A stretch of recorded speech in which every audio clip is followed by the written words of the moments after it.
Wow, the old intro. Welcome, everyone, to the Kingdom of Nerds. This is the Other Comic Show. Yay. What's going on, everyone? I'm with you, man. Oh, you What's didn't up, know? everybody? Well, your ass better call somebody. So, we're back. We're here. We got some good conversations we're going to have tonight. Some good books we read. The best top 10 cover list anywhere. The best family show. Well, are we a family show? I think we're a family Fuck yeah, show. we are.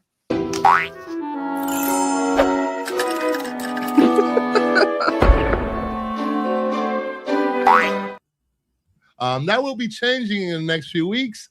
I'm going to be updating all of my little clips I like to play. You'll be very surprised. It's going to get a New York treatment. That's all I'm saying. It's going to get a New York treatment. I'm going to have to resign from this Yankee show. The Yankee show? What are you talking about over here? I'll keep spicing it up with things that, What are you talking about? Yeah. So we have the regular crew, the Knights of the Round Table, Joe's Doolin, Nerdy Geek, Here's for Hire Comic Club, a.k.a. Matt, and the Queen of the Kingdom, Mama Bear, and newly knighted, Zach is part of the kingdom. Woo! an honor, honor and a privilege, sir. Welcome. He went through the hard testing. He got vetted, and he made the cut. Not everybody makes the cut here. You just threw me on. You just threw me on, and Mama never let you fire me. Well, he did fail the man. I didn't know there was a test. I've been trying to get fired for a long time. He did fail the you have a contract, Joe. He did fail the mandatory drug test, but we let it slide. Yeah. Wasn't gonna pass that. No, Bruce flew across country and came and jumped me in, so I'm excited to be here and feel good after Bruce kicked my ass. What? Bruce jumped in what? Oh, hey-oh. Hello. You know, here at Kingdom of Nerds, we do not kink shame. If people are into breath control and spanking and anything else, we do not Foot kink juice. shame. Foot juice. Yeah. Speaking of, we got Callie in the chat. Everybody, shout outs, Callie, dude. Oh, let's say hi to the chat. Oh, speaking of water games, hi, Callie. Callie does like water sports. We have Pops. Hello, Kingdom and Nerds, aka Brucifer Panel. Terry Floor. Hey, all got to work tonight. Y'all have fun. Steve White. Steve. Everyone. John's Comic with Friends. This sounds like a spicy topic. Me John, to a spicy topic? No. All right, that's good. We're all good. We're talking about nothing. It's nothing. Nothing to see here. We have Mike Old Guy there. Congrats on becoming a member of the Black Order Comic Club. Woohoo! Congratulations. And Callie being Callie, he wants pizza. I don't know why he wants pizza. Who doesn't want pizza? No, he doesn't. He's quoting Michelangelo. Collect the P. Greetings all. If you had YouTube Premium, you would not get commercials. Missing Mars is here. Let's go. JSS Brooklyn. Good Sunday all. It's already June and Heroes Con is in 12 days or 11 if you go Thursday, it may turn into 4-day con if you are hungover and miss your flight. I thought he said if you were hung. Sorry, I read that wrong. New membership to the channel. Thank you, JSS. What did I pick the wrong tier? I don't know. Is there more than vetted and petted? Vetted and petted. Whoa. Callie, all right, Mike. If there's one thing I can't count on the community was ridicule and shame. PSG Comics. Hey, Aaron, what's going on? Mama Bear, we cannot hear you. No, Mama Bear, I can't hear you. We are not talking over you, Mama Bear. I promise. I wouldn't dare. She'd kick my ass. Sure. Hello, okay, Phil. Mama Bear, you'll be right back. There's a poll up. Make sure you Not my polo. Make sure you give your vote in the poll. Is there a true comic book community? So far, we have 12 votes, and 75% of you say yes. Let's see how that ends up towards the end of the show after we talk about this a little while. What else? I never pay for YouTube Premium. I don't blame you. YouTube Premium is one of my favorite streaming things that I actually do pay for. Well, you know, one thing about it, when you have YouTube Premium, you also, if you have YouTube Music, you get unlimited downloads for free. Yep. Hey, that's nice. Yeah. Yeah. I will say this. Next weekend, they will. Well, I don't know. I won't be here. I don't know if the guys want to do a show while I'm in Canada. If you guys want to do a show, you're more than welcome to do a show. I like it. Joe's like, no. So no show next week. And all right, crazy enough, Bruce let me pick all the books we're reviewing. I did let you pick all the books, which is just crazy. For next week when we don't have a show? No, for this week. I picked all the books this week. But I mean, Joe did not read any of the books tonight. No, I did. Oh, you read books? Well, I read Odin. That's all I was reading. Let's do a show from Niagara. Oh, we could. Yeah, I guess we could do a live stream from Niagara Falls. Yeah, Saturday, let's go. Saturday night. Do it. Saturday night. Steve, you Party in the hotel room. Yeah, Steve. Like Scott's hotel room party. Yeah, we'll show our pickups. We'll talk about the con. Hey, Callie, you want to come on and give your opinion on this topic? You know, since you're an asshole, I think you'll fit right in for this topic. Hold up, Bruce. Hold up. Mama, There can are you three say questions. something so we can hear you?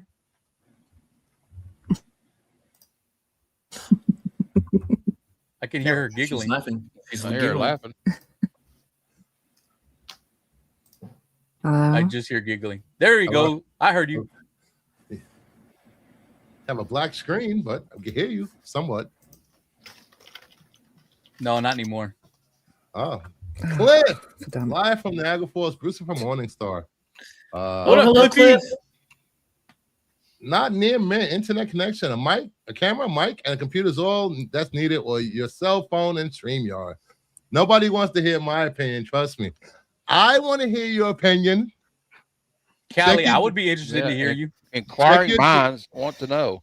I think you have been in this comic community, YouTube streaming space a lot longer than I have. So, and you've been around a lot more people than I have in this community. So, hit me up on Instagram if you want to come on and give your opinion, or if anyone that's within reason wants to give their opinion, you're welcome. Scorched earth. Anyway, I always come back.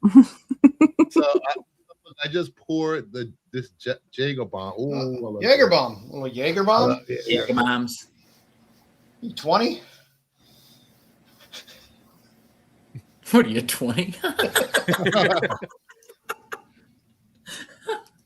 Do some kamikazes and some buttery nipples next. It's dad's weekend somewhere. I see a couple of white Russians and a tequila sunrise. There's nothing wrong with the Caucasian. They're I take a love them. white Russian any day. Yeah, you old Cali. All right, so I guess we could start off. You guys have anything you want to show off Sure. that you picked I up? got some stuff. I got some pickups. All right, I'll let Zach go first since he's a new knight to the kingdom. Sweet. Picked this up last weekend, birthday weekend, but I'm reading this tonight when we get off. Do a power Do a bomb. power bomb? Oh, nice. They're doing the black and white. Oh. They're doing the Oh, black and this white is the color one. release. Yeah, I saw the black and white re-release. that's one of my favorite series. It's so much fun. I'm really excited. Huge pro wrestling fan, so this is gonna hit me in the feels. Side note, shout outs to what did I say? Modern professional wrestling. I know we talked about this earlier. Maybe not the biggest fans of, but this is not WWE. This is AAA down in Mexico. had one of the greatest professional wrestling matches in the history of the sport last night. Nice. Mask versus mask match. El Grande Americano versus El Grande Americano to find out who the only El Grande Americano would be. It was absolutely beautiful, and I'm not like being a joke, like legitimately beautiful. It's on YouTube. Go watch it. And then I picked a grail up this week. I got the entire Ed Brubaker Daredevil run in the two omnibus format. So really excited to pick up this grail. Nice. Can't go wrong with Brubaker. Cannot go wrong with Brubaker. So yeah, those are the three lovely things I wanted to share. Nice. And go watch that match. It's phenomenal. Matt, what do you got? I won a giveaway from Rob's Fat Stacks of Comics. Oh, you got it in? Nice. Yeah, Matt is always winning giveaways. Transformers 1 in 25. Nice. And a 1 in 50. Look at that. And then I got this foil they're all from BTC. This is a BTC exclusive. Big Time Collectibles, I think. That's pretty cool foil. That's all I got though, but it's pretty cool. I've been cutting down on buying anything because we got a big trip coming up. Oh, Heroes Con. I wasn't going to say it, Bruce, because you got to get on your nerves, even though you're going. But you know what? It's not getting on my nerves. It seems like every day since last Hero Con, someone is talking about goddamn Heroes Con. And that's why I refuse to go. Sorry, Bruce. I'm excited about it. I know you're excited about it. I'm not talking about you, Matt. Larry Hama's going to be there. I will never rain on your parade. And Larry Hama's booth is right next to Dan Parent, so I'm gonna be there a lot on those two tables. Yeah. Nice. So Nerdy, what do you got? Let's see. I picked up some more Tomb Raider, so I got the half issue from Wizard World, the little foily with the certificate of authenticity. Ooh. I did pick up Club Nephilim #1. It was a weird book, but we'll see what happens with it. And I did pick up this cover. If y'all didn't pick up the 1 in 10, this cover is gorgeous in hand. Like you can't even see how pretty it is in this Mylar. This looks way better. And I'm going to take it to work tomorrow, and I'm going to put it under the black light because it's a UV foil. See how that looks. Good job, Joe. Good job. I picked up a J. Scott Campbell Vampy cover. Nice. I picked up this J. Scott Campbell Princess Leia cover. I've always loved this cover. It's a nice cover. Some more J. Scott Campbell. We got a little comics. Yep. Picked up this one. Covers. Really nice shape too. And because Joe is a bad influence, here we go with some Betty Page. Betty Page by Linsner. Betty Payne. Is that the porn name? And then some more Betty Page, Unbound. Don't go wrong. I love me some Betty. And I really did love this Psylocke cover. I thought that was a really nice cover right there. So I did pick that up. I read Superman #38. I thought it was a really fun read. And then I did not expect what happened at the end to happen. So I'm interested to see where this story goes. And of course, I did pick up the Saturday Evening Post homage. I really like that cover. Really nice. That is nice. And then, of course, because of Joe, I did pick up the Rocketeer. Hey, how do you not buy a Dave Stevens cover of Betty Page on a Rocketeer book? Yeah. And I did pick up the 1 in 50 Mark Spears Fangirl cover. Really happy I did. So on the back of this, it says this is only 520 were printed. So since his books are selling as well as they are, it's a pretty rare book. Really nice. I did pick up the one some per limited store. For 200 up on the eBay, and they ain't moving. I can agree with you, Joe. I can agree with you. The one per store, Exquisite Corpses 13, which I did. I will save that for the end. That's cool. And then, just like I'm sure Joe got, but I think he got way more than I did. I did pick up Dreadful #3. So really nice Feta Sherbina cover right here. I did cover up the naughty bits for Bruce because he's a prude. I only covered up some of the naughty bits. This one I felt like it was Torosov. okay. Yeah, I love Torosov. Yes, that Nephilim we showed, that's a Tarasov, and it's really nice. Picked up this one. I got that one. Yep. And I think this is Kiss Kiss, right, Joe? I think it is. Yeah. There were so many books. There was a lot of covers, and they were all really nice. I didn't even know. I didn't even remember what I ordered when it came. Yeah. And then this one, I believe, is also Kiss Kiss. I just try to get. I pick whatever tier is like. Oh, it's going to give me a shitload of books, and I'm like, okay. And then sometimes. Did you check your centerfolds? No, I didn't check my centerfolds. I haven't opened. Okay, so they pulled out. They're not actually attached to the book, so you can actually look at them and swap. Nice. And I did pick up a personal grail of mine, my nice. Black Panther number 18, the 1 in 10 by the amazing Michael Turner. A fantastic cover of Storm right here. That's a beautiful book, man. We put together a nice Turner collection there, Nerdy. Yeah, I love Turner. I'm happy for you, man, to get that one in here. I know you've been looking for that one. I've been waiting for a 9.8 to drop anywhere for 2 years. And this was the first one that popped up. And as soon as it popped up, I'm like, purchase. I didn't even care how much it was. I just bought it because I didn't want to wait anymore. But I don't think I overpaid for it. I think I got it at a good price. So really happy to have that one. And that's it, Bruce. All right. Let me just I gifted 5 memberships. So Not Near Mint got membership. A Dead Guy got a membership. Classic Rocks 007 got a membership. 7171 got a membership. Tim the Comic Collector got a membership. And let's welcome in everybody that everyone that got here afterwards. Hey Fable, hey Digger Jim. Who else got here? Jim. It's a cool name. I think that's it. Let me see if I can show them, Bruce. There we go. House of L Comics, welcome. And John Cole. It is sharp, man. It is sharp in hand. Hopefully nobody has one for me. I mean, I'm waiting for the Kickstarter one as well to come because I had ordered it from there as well. Cover. Yeah, I love that cover. Nice. All right. Here we go. Let's see. Hey, Space Case. All right. First up, I had to pick up second printing of Lost Fantasy, the foil. Why? Nice. Very cool. I like it.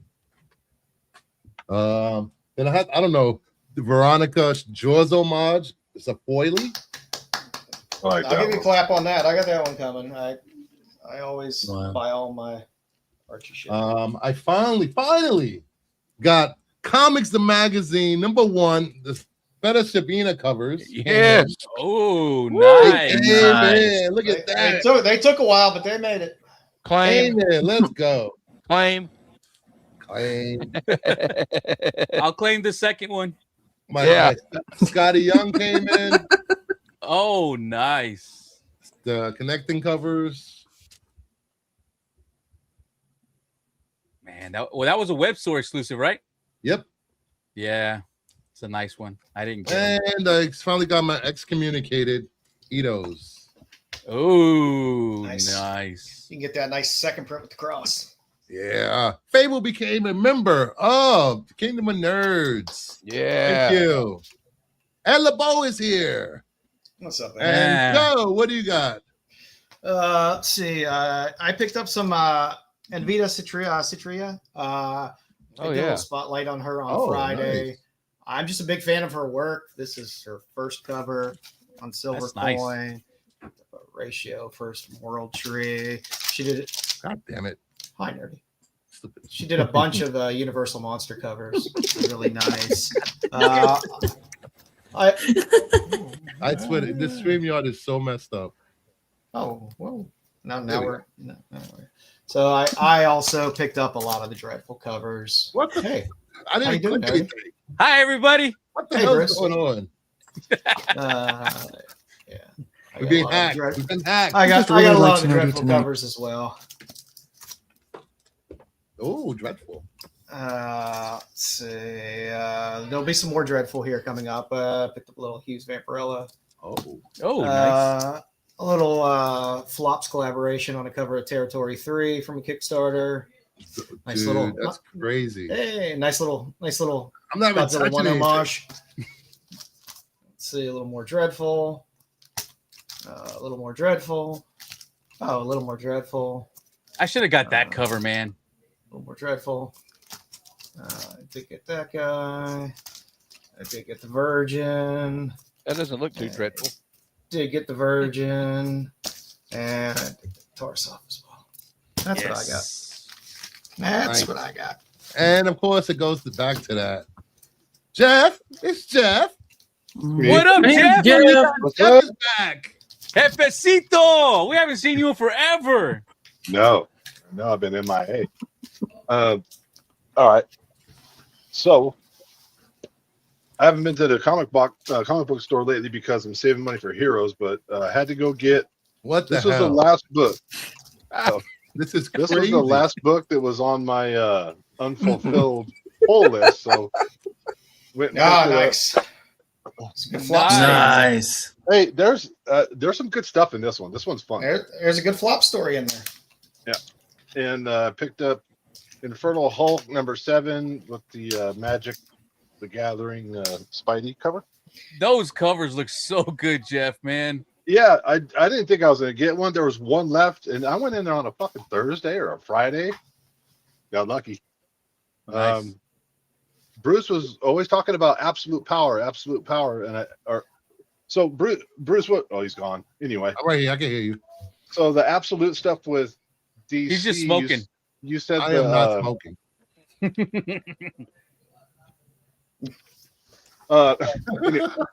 He said the beginning of the absolute universe was absolute Power. What is it? Yeah. So I saw this sitting on the shelf, so I picked it up. It's absolute power #3. Nice. So I grabbed it. Now you need 1 and 2. Exactly. I picked up #3 because it had Eastman and Laird's turtles on there, and I actually looked through this one too, and it wasn't too bad.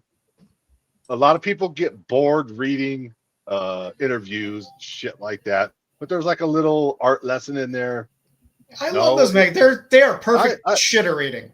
They are perfect toilet reading. What a way to put it, Joe. What a way to put it. Perfect. Perfect. Ultimate Farewell. Oh yeah. It's the Did they ever say hello? Did they ever say hello? #6. I don't know if anybody's still reading it. I am. Infernal Hulk is just tearing ass through whoever tries to stop him, and I don't know who's going to stop him. I found these in the dollar bin, and it's Absolute Power Task Force 7. So I was like, Absolute Power, was that what he was talking about? And I wasn't sure. And it was part of this. It was part of it. Yes. Okay, so I picked up issue #3 and issue #5, not really knowing if it was part of it or not, but and issue #7. Nice. But yeah, if it's connected, good. Sticks boy, 1 week until Bruce crosses the border. Oh, What up, Sticks? yeah. Oh, I mean, later, Steve. Take care, Steve. I think I accidentally grabbed this by accident. I didn't pick this up, but I'll show it to you again. Why not? Look at that. Nothing wrong with that. And that's all I got. All right, cool. Sorry. Thank you. Is that everyone? Sure. Except Mama, but she rarely shows off her books. All right. So Mama. before we Scorch Earth. before we get into the topic of It's Comic Book World, a True Community. Hey, Barbarian Kung Fu. Hey, check out Barbarian Kung Fu claim sales.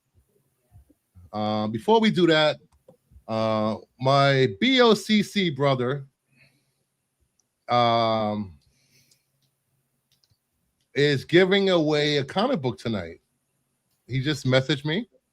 So, Black Order Comic Club rocks. Everybody leave this stream and go to the other stream.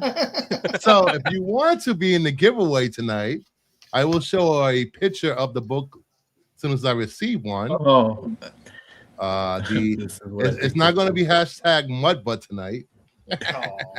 Boom. It's going to be hashtag Boy butter. blame Cali. Hashtag let's go. blame Cali. Oh, you, no. Cali Comics. So, all right. So, hey, Grumpy G. All right. What up, Grumpy? So, tonight's topic is the comic world a true community? Yes. Is it this big welcoming place where you feel safe and you feel supported, or is it just different tribes, different cliques, gatekeeping each other, and getting their pitchforks out when somebody has a downfall or is not doing so well? So I want to get you guys experience you've had. No. They will take the stream down right away, buddy. This is fake. Doesn't matter. They will take it down right away. I've seen it done. Dude, Master Chief over here, dude. Yes, that's Dude. what it is. It's the That's Master what I Chief thought pistol. it was. Yeah, All right. look at me, dude. We'll nerd, start dude. with- But the problem is YouTube AI is retarded. Can you still Yes. stay retarded? I probably got No. your show screwed for saying that. Sorry. Dang, double whammy. I'm fighting to recognize my mic. God damn it. Yes, Myers, that's exactly what it is. All right, so Headshot. let's get this conversation started. We'll start with the newcomer, Zach. How has your experience with the comic community been since you've been around us and the club and everything? I want to hear about your experiences so far. So I'll say this: I live in Salem, Oregon, of all places. We're the capital, but we're pretty small. So like, locally, It's the Salem where they didn't burn witches, right? no, but it's in Salem where the guy stole $2,000 worth of Legos. Yeah. If you know that story that's going around, Still burnable at the stake offense. yes, Yeah. I'd burn his ass. pretty crazy. Don't go to bricks and minifigs. Anywho's. And so in the last year or so, I started to go to like conventions, and I started to go to swaps and things like that, and started to get to know people. And people locally are really awesome. Like I've had a really great experience locally. And then since January, I would say, started getting involved with stuff on here and on Instagram, and I've had a great experience. I've had, there's obviously when you're working with or around different types of people, you're going to have different types of experiences, and some maybe not the best as others, but you get out of it what you put into it, or it's what you make it. So if you want to get sucked into the negativity of Virginia Slims. part of being Virginia Slim sticks. being a part of a big community like this, then like that's on you. I think you can turn it off. You don't have to join a stream that you think is going to be toxic. You don't have to watch something that's going to be toxic. You don't have to talk to anybody you don't want to talk to. Yeah. We're not in school with each other. This isn't high school or middle school. So like, Joe made up a great point earlier when we were talking. I just want to talk comic books, man, and like have a good time. Like that, nobody's getting paid for this. So why, let's just enjoy what we enjoy. So all the drama and the gatekeeping and all that is, save it for the birds, dude. I know. Let me just read this comment. Let me read this. Pops, yes, there is a true comic book community. To me, it's when we all gather together and we talk about comics and we help people in the community in hard times. When we show love, love shows us the way. Yeah, 100%. Pops is right. Like it's what you make out of it, and that's Pops' experience. And like Pops is a great guy to chat with. If you haven't ever talked to him, he's the man, and he posts some really cool books too. So like, yeah, I mean, there's just so much out there and so many avenues and paths you can take, and just this niche of a community. Like I'm in the Omnibus community, which is like an offshoot of the big comic book community, and I've met really cool people on Facebook groups and all there. And like, Have you met I Omnibo? have not met Omnibo. I need to meet Omnibo. I follow him. Yeah, he's a cool cat. But it's just, yeah. I mean, and maybe I'm different because I'm newer and I'm, You know, I'm really outgoing, so I usually bright-eyed and bushy-tailed Zach. Yeah, but I've been around. I've worked in the entertainment industry, so I know BS when I see BS. It's all what the entertainment. You've seen some shit. Yeah, and so like I just try not to get sucked into the negativity and just enjoy what I enjoy and be around people that I can have fun conversations with and share some cool stuff, make some cool trades, you know, shoot the shit, make some memories, have some laughs. Yeah. And the rest of it, you know, it's just some people just have too much time on their hands, I guess. I don't know. Get a life. Joe, you've been a long time watcher long before you got on the YouTube. What have your experiences been? And do you think it's a true community? Number one, there's no capital C community. Everything's stovepiped. Even within the YouTube side, there's people that have never heard of us that do comic shows and been doing them for years. There's, you know, vice versa. Everything's very stovepipe. There's people that just go on Discords. There's people that just go to con. You go to a con, 80% of the people there they're not even aware there is a comic book YouTube type experience. He's right. It's a very stovepipe community, but within those little subgroups, you have communities, and even within there, you have the sub communities in there. Some are good, some are bad, and it's all what you're looking for.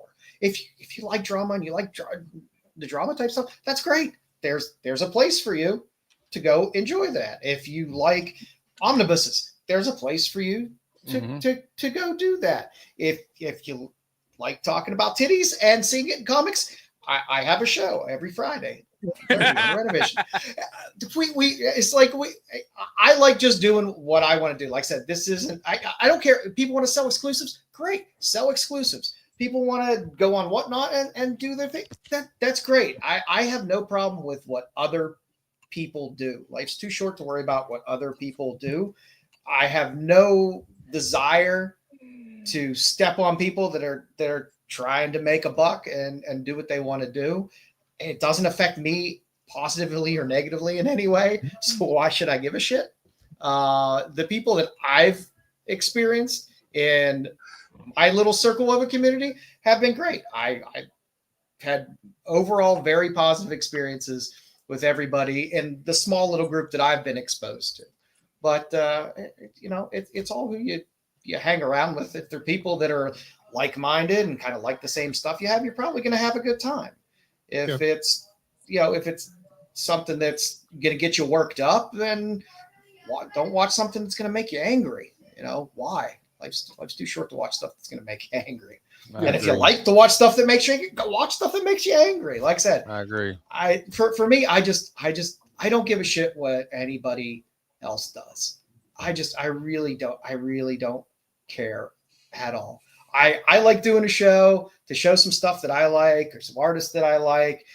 I'm happy with the small little audience that I have. I'm not looking to overly expand it out and try to reach out. If people find it and enjoy it, that's great. If it's not for them, there's plenty of other things out there for them to watch that you know will probably tickle their fancy. So, like I said, I mean, you're gonna get bad actors in whatever type of hobby or whatever. I love baseball. I love watching baseball. You go to a baseball game, every now and then there's going to be a drunk guy there that starts a fight. Does that mean, you know, baseball fans are all horrible? No, it just means there was a dumb drunk asshole that started a fight. Stamp collectors are toxic. It happens. Hey, now I have a nice stamp collection. Barbarian Kung Fu, every YouTube comic channel is competitively its own community, but as a whole, we form a comic community when we share each other's content, but our shared interests with like-minded individuals. Speaking of hashtag Blame Cali, the first, I think it's going to be more than one giveaway, I think. But the first picture he sent me was this. Oh, Cali. Department of Truth. Yep, the Jenny Fritzen cover. Yep. That will be given away at some point during the show. Thank you, Callie, for that. I will not call you an asshole 5 times a week, just 3 times. Nice. Get it while it's in development for the next 6 years before it comes out. Yeah. I'll go next. I didn't start out in the comic book community. I started out in the movie talk commentary movie rage community. Yeah, the movie rage community, which was, it's different, but at the same time, it's the same. Groups, cliques form up. It's a lot more toxic than comic book. I will say it's a lot more toxic. There's backstabbing. There's stealing viewers, and it's just wild over there. But again, it's all you're gonna have bad actors in anything. You know, whether that becomes whether that's the majority, just might be where you're sitting at the time, makes it feel like it's a majority. But overall, I meet great people on IG. I meet great people in the Discords. I meet great people on YouTube.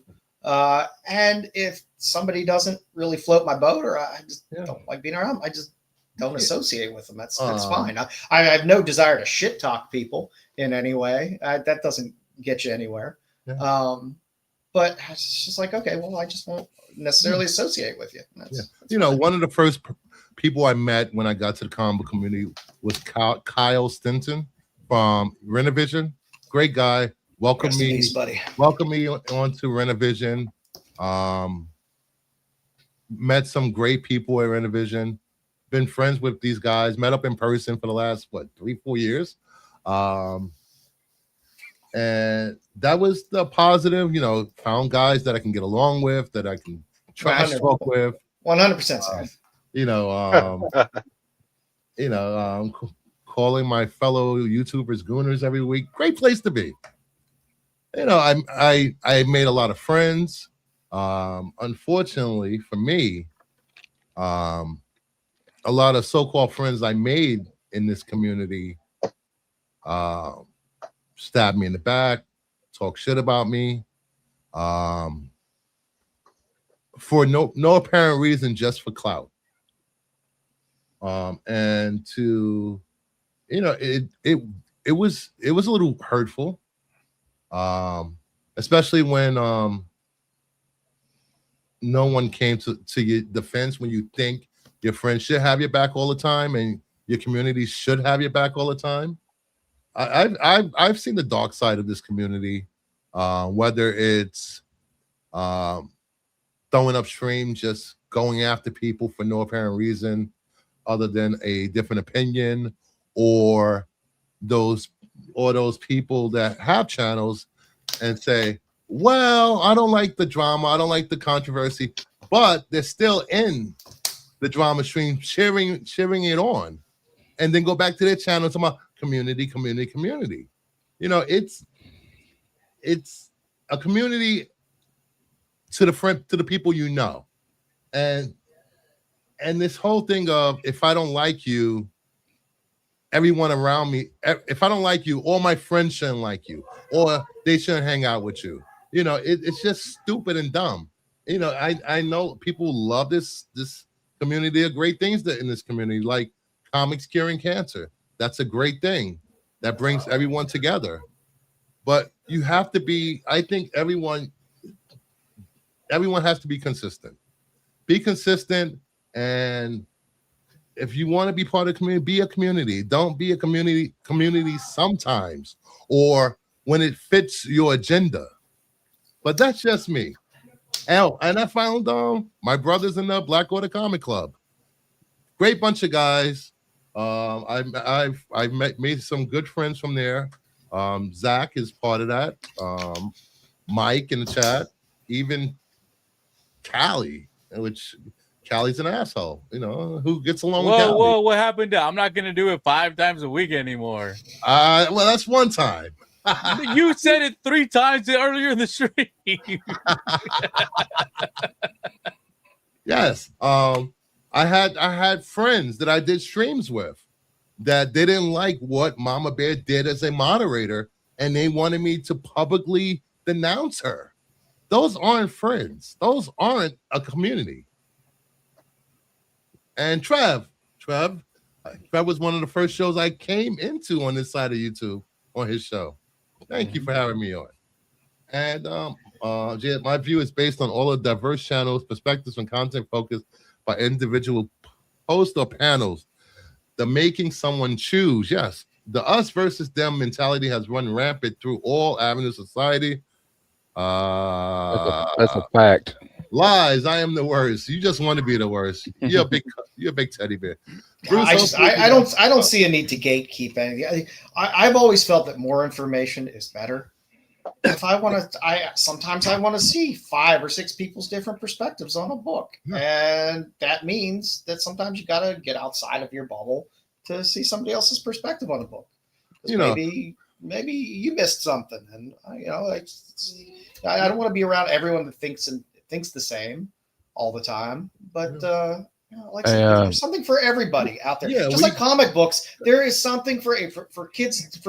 There's people that like Absolute Batman and the whole Absolute thing. That's awesome. There's people that love indies and people that love comic books like me. And there are some people that like Marvel, but what are you going to do? Yeah, I agree. Yeah. There's but for the most part, I've had a positive experience.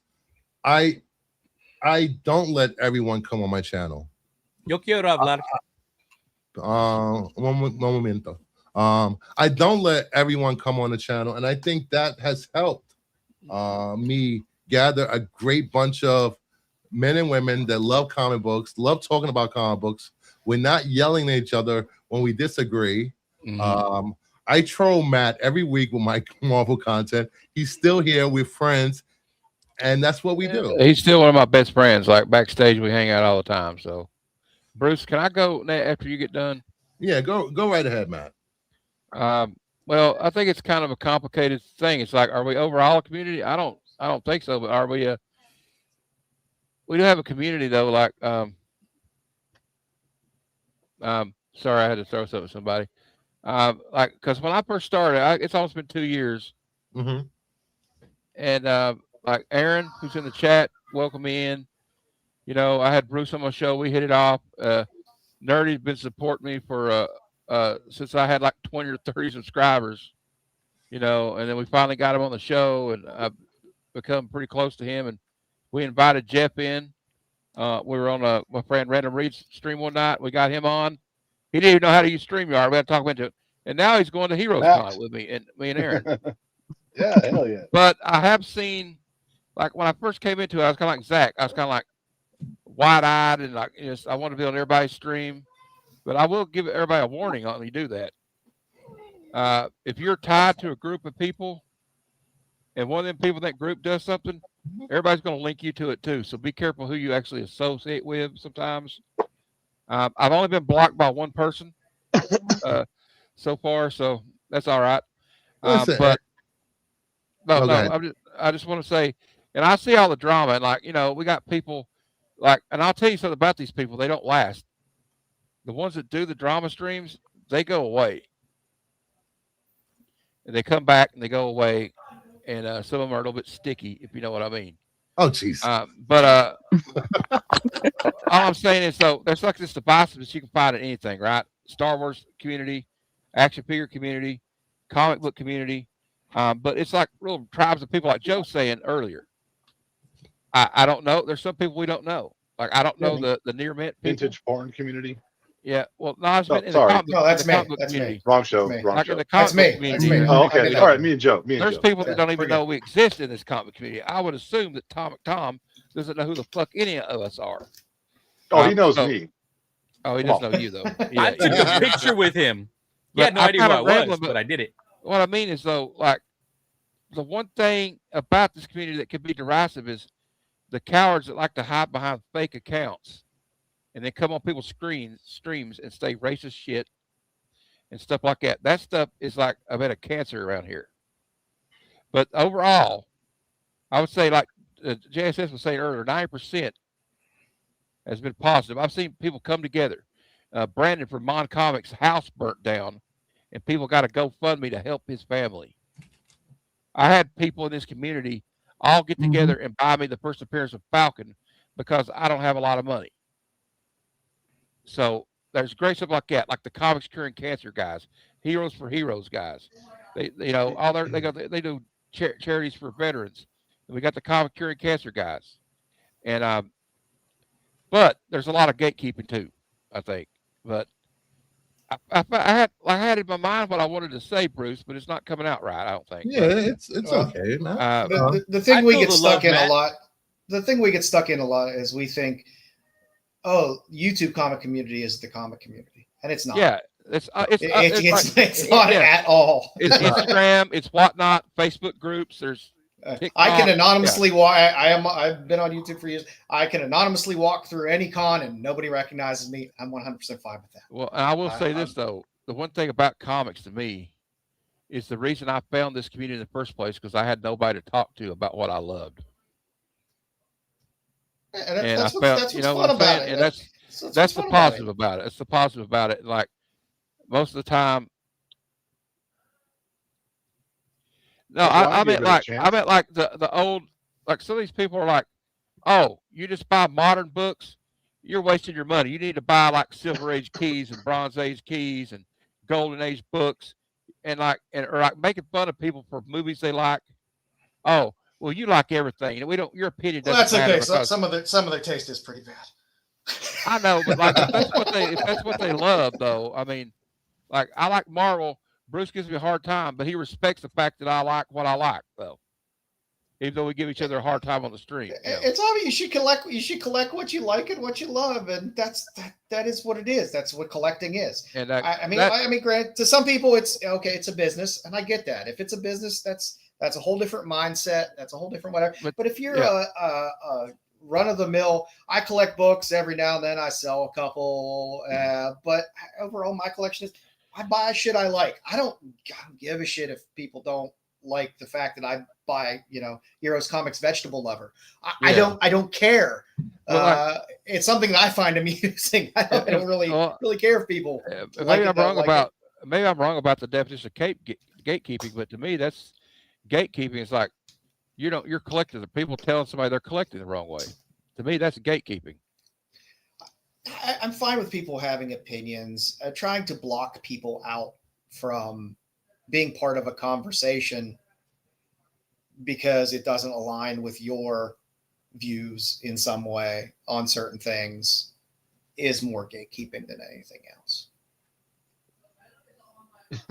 Well, yeah, that would be that would be gatekeeping, not allowing certain voices to be heard. And again, when it's your channel, who gives a shit? When it's your channel, it's your channel. If you want whatever voice you want to be that voice, and that's what you want to put forward, that is fine. Like I said, I have no problem with what other channels, other people do or say within certain bounds of acceptable public behavior. But I mean, who cares if somebody is gatekeeping on a channel and it turns you off to it? Then you go to a different channel that you like, and there's enough out there. You're going to find a group that kind of that you can fall into and enjoy. If we're talking about the facet of the comic book community that is YouTube, I have a hard time with this gatekeeping thing because, in my mind, gatekeeping is something that, in order for it to occur, the person who's doing the gatekeeping has to be in a position of power, a position of control. This YouTube comic book community, if you want to call it that facet of comic book community is so widespread and fragmented. I mean, who really has that kind of power besides the real big channels? Maybe I'm not. Maybe what I'm talking about. What can they really do? Well, you know what? Maybe it's not gatekeeping. Maybe I'm talking about like people that think they're collecting elitists. Well, I think let them think. Let them think and give a shit. Well, I think my interpretation of gatekeeping is, you're on a panel and you're talking about something and people are like, oh, this sucks or that sucks or blah blah blah blah. And a lot of times people won't push back on these people because they get overtalked or they feel that person won't bring them back on their channel, so they just let it fly. Which that's on them. I am all for not going on a panel if I don't like someone. I don't like to be fake and phony, laughing in somebody's face I do not like, and they will never be on my show because it's my show, and I don't want that negative energy on my show. Or also, like, you know, people coming behind people's backs and saying, "Hey, watch out for this guy. Like, you don't need him on your show." You know. Yeah, that's for you to decide. You know, but again, it is what it is. I mean, that's why I like doing a show that's more structured content versus panel stuff, because I like structured content. There's other shows that like to be panels, and some are chaotic, some are not chaotic. But watch what you like. Some people like the chaos. Some people like seeing 12 heads on the fucking screen and absolute fucking chaos. Yeah, some people like more structured stuff. There's something there for everybody. But also, like, I've seen Bruce and Joe and everybody and other people that know more than I do share their information with, you know what I mean? Their experience with me. And like even Bruce, even on YouTube, like, "Hey, Matt, you probably need to do this with your thumbnail. Maybe you need to make your video this length. You need to put tags in there." And like some people try to hold that information from people. They do. And I don't know why. Like it's some kind of secret formula they don't want nobody to know about. That's the one thing I don't understand. A bunch of people battling over 200 view shows. Exactly, Joe. Exactly, Joe. Exactly. It's like I said. I understand. 200 view shows? What shows are you talking about? If you know, give you a list. If it's, you know, I understand people holding some back sometimes and being a little guarded of their content or process if they have it down and it's working for them and it's something that possibly that is their job that makes them money. I understand that. That's fine. But when it's just like, you know, okay, we're you know, a lot of these shows they're getting, you know, somewhere from 50 to 500 views. That's nice. It's nice. You build your community. That's fine. But there's no secret sauce that you have. No. Because if you did, you wouldn't be getting 50 to 500 views. You'd be getting a ton of views. And you know, there's you know, there's no reason to hold back. But again, it's like anything else. Some people are going to be more supportive. Some people, you know, in the community are going to be more supportive and be more helpful. Others are going to be more guarded. People are people. It's just going to happen. It's, you know. Jeff, what has your experience with the community? Did you go yet, Jeff? I mean, I didn't have like a monologue or anything, but I was chiming in. Okay. So I don't know. I mean, all I'll say is it doesn't matter in my travels where I've been, what I've done. You're dealing with a group of humans that share something in common, whether that be where they work, their hobby, whatever. Humans naturally they tend to become part of a hierarchy. It just happens. I don't know how you stop it. It's part of being human, I think. But with this thing, like everyone else that's already spoken, except I haven't heard Mama yet. When you deal with these things, ultimately you choose who you associate with. So there's nobody out there in the world that's part of the comic book community, whether it's on YouTube or any other part, that has any control over me whatsoever. Yeah. So it's almost impossible for me to get caught up in gatekeeping or this, that, or the other. But I heard one thing that was brought up that I will comment on. Anytime I've ever, and it hasn't happened to me yet, except maybe on one or two occasions, hasn't happened to me yet to where someone has approached me and said, if I just met someone, "Hey, watch out for this guy." Because whenever that happens to me, and this has been throughout life, when someone approaches me about someone else that I don't know yet and I haven't formed my own opinion on, and they tell me something negative about them, even if their heart is in the right place and they're not a bad person, I automatically, it gives me a bad feeling. Like, oh, okay. I don't know if I'm making any sense. I know what you're saying. Yeah. I know exactly what you're saying. Mm-hmm. But like I let people learn shit on their own. Yeah. You know, the way I feel about, I don't want to feel discomfort in this hobby. It's a fucking hobby. I read kiddie books. Well, mine aren't kiddie books. Mine are adult books. But you read kiddie books. I read picture books. and look at pretty pictures, and I like collecting it. I don't want discomfort in my hobby. This is not my job. This is not how I make a living. Right. This is a hobby. It's something I do in my spare time that I enjoy doing. I like doing a show because I like talking about different stuff that I like to talk about. I don't want discomfort in any of that. And if I have discomfort in that, I'm just not going to do it anymore. Yeah. You know, it's not worth it. Like, it's not worth our, you know what I mean? But like, here's my and me and Jeff talked about this. Me and Jeff and PSG Comics a few days ago. We're like, I used to be like this keyboard warrior type. Like, somebody would say something I didn't agree with, and me and Jeff both agreed on this, because you'll be like in the middle of your second paragraph of your reply to them, and you'll stop and go, "What the fuck am I even doing? This is not even worth it." Like, I mean, how much of my sanity do I need to, like, you know what I mean? Like, sacrifice my own sanity and peace of mind because somebody said some smart ass thing, you know, in a comment? Like, yeah. Fable, it's easy to say shake it off, but when it happens to you, it can be incredibly discouraging, especially when you already have self-esteem problems. And I will take that one step further and say, I have seen a lot of people in this community use people with mental illnesses to go after people and do their dirty work. And that's just disgusting for me to see. Nerdy Geek, what do you think about this and your experiences so far? I don't know. Everyone's already said everything. I mean, there's not really much else you can add. Basically, is there a comic community in total? Yes, but it is a bunch of tribes, and you have your YouTube comic community, you have your Facebook comic community, you have your Instagram community, you have people who just travel to conventions and get autographs, you have your flippers. It is a bunch of tribes all together. We do make up a community, but it's just like the rest of the world. The world is split up into different factions, and that is there's no difference in the comic book community. I try to stick to, you know, the more positive people.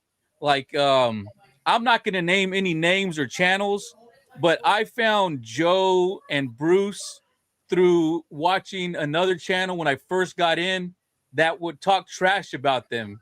And I'm like, well, let me go see how bad these people are, because they just got trashed.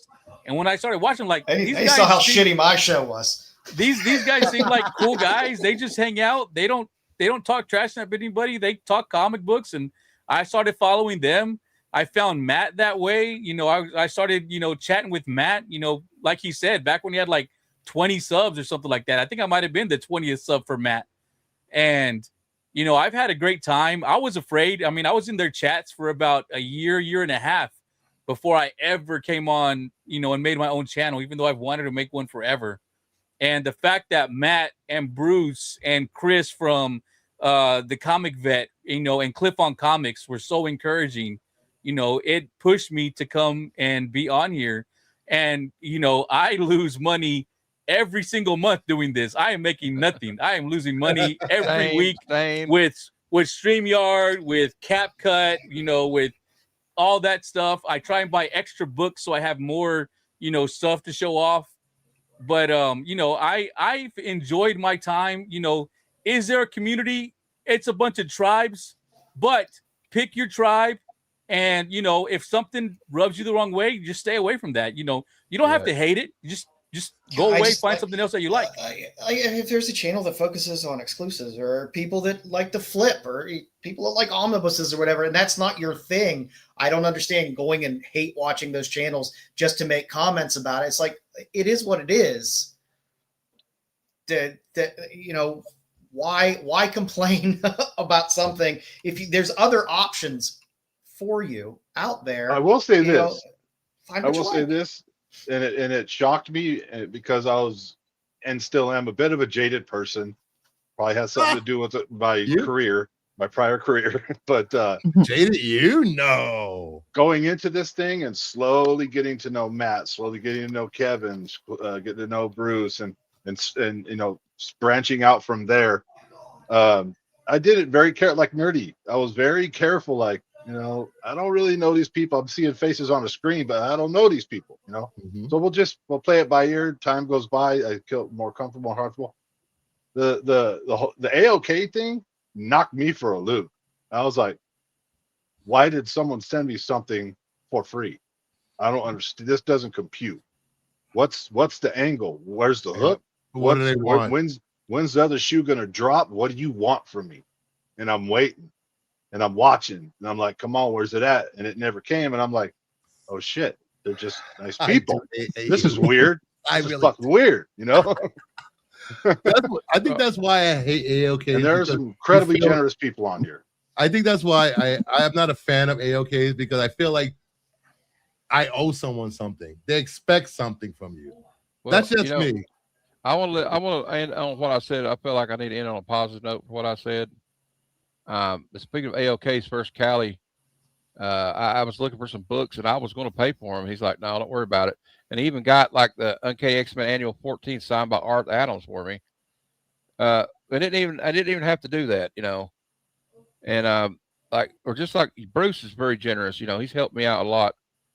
But the thing is, like, you know, they say you can't choose your family. And maybe I'm being a little bit over dramatic, but like I feel like I found a certain comic book family here. Like with Jeff, me and Jeff, like we first started hanging out and we really bonded watching, like we stayed up till like 4 a.m. my time watching Friday 13th movies during Halloween. Like I thought it was Debbie Does Dallas.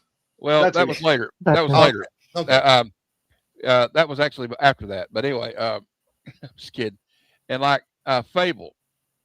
And you know, it's just, and it kind of grows with these people, Nerdy and Bruce, you know, and even Joe. I've got to know him a lot, and Mama Bear, and then Aaron in the chat, and like all these great people I met at Heroes Con last year, including Barbarian Kung Fu and JSS Brooklyn.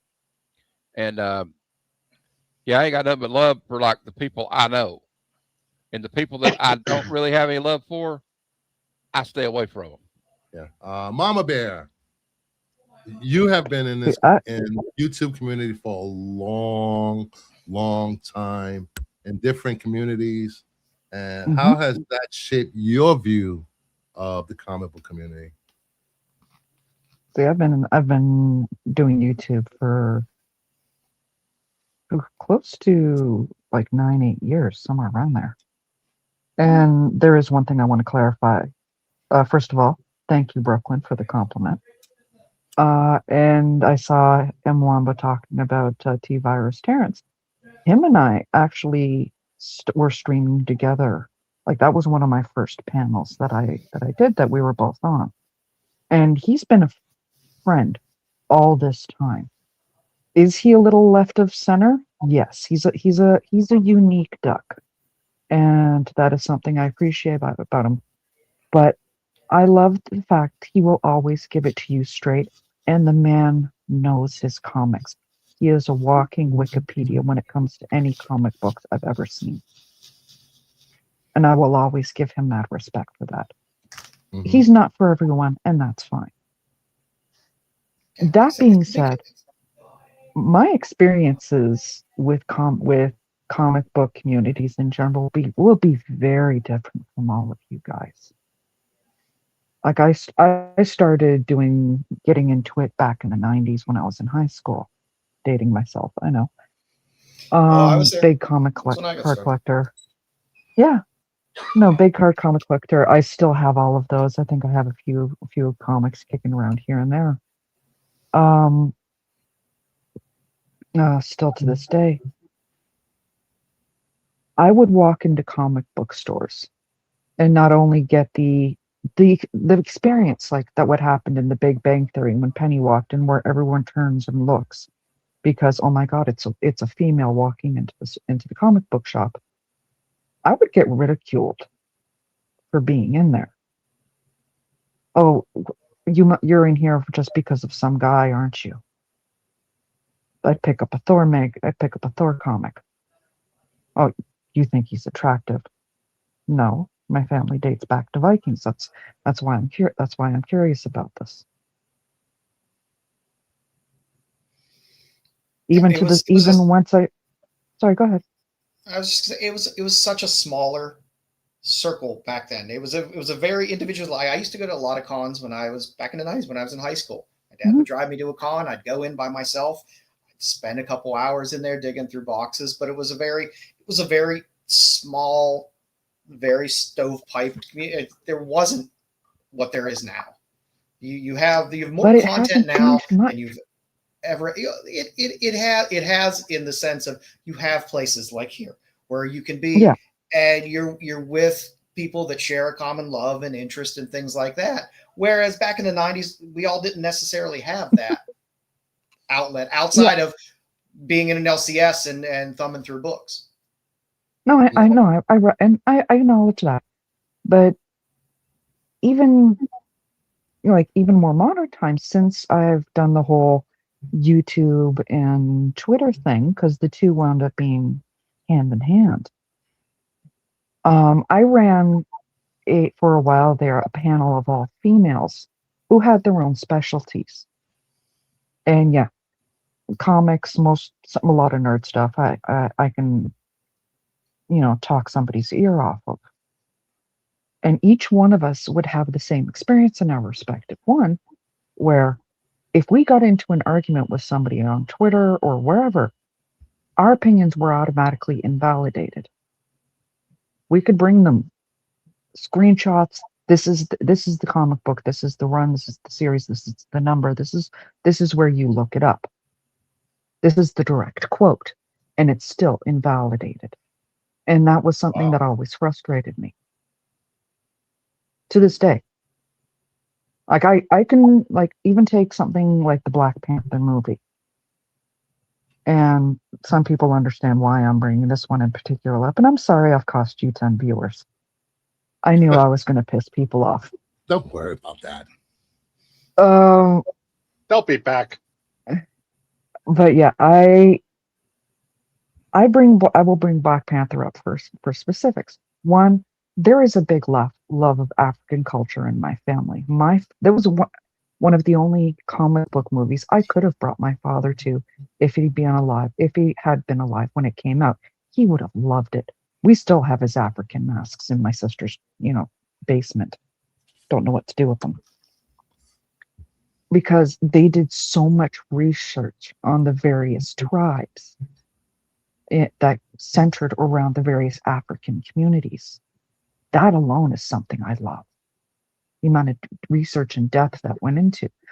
As soon as I mentioned on one panel that I was on previously, in between Black Panther 1 and Black Panther 2, they were like, oh, you just like it because it's all black guys. Bruce will understand exactly why I brought that point up. Yes. Because that's something that comes across a lot for me. Mm-hmm. Do I flirt with a lot of people? Absolutely. Does it tend to focus more on one thing? Yes, but that has nothing to do with my taste in comics or anything. Comics and all of that, it's just for fun. And I'm grateful for communities like this, like Cliff's, even Spoiler Kings, where I can talk with them about comics. And various other places I hang out that are now accepting of the fact that there are women out there with knowledge. Mm-hmm. And that can accept that I look into this because this is modern mythology.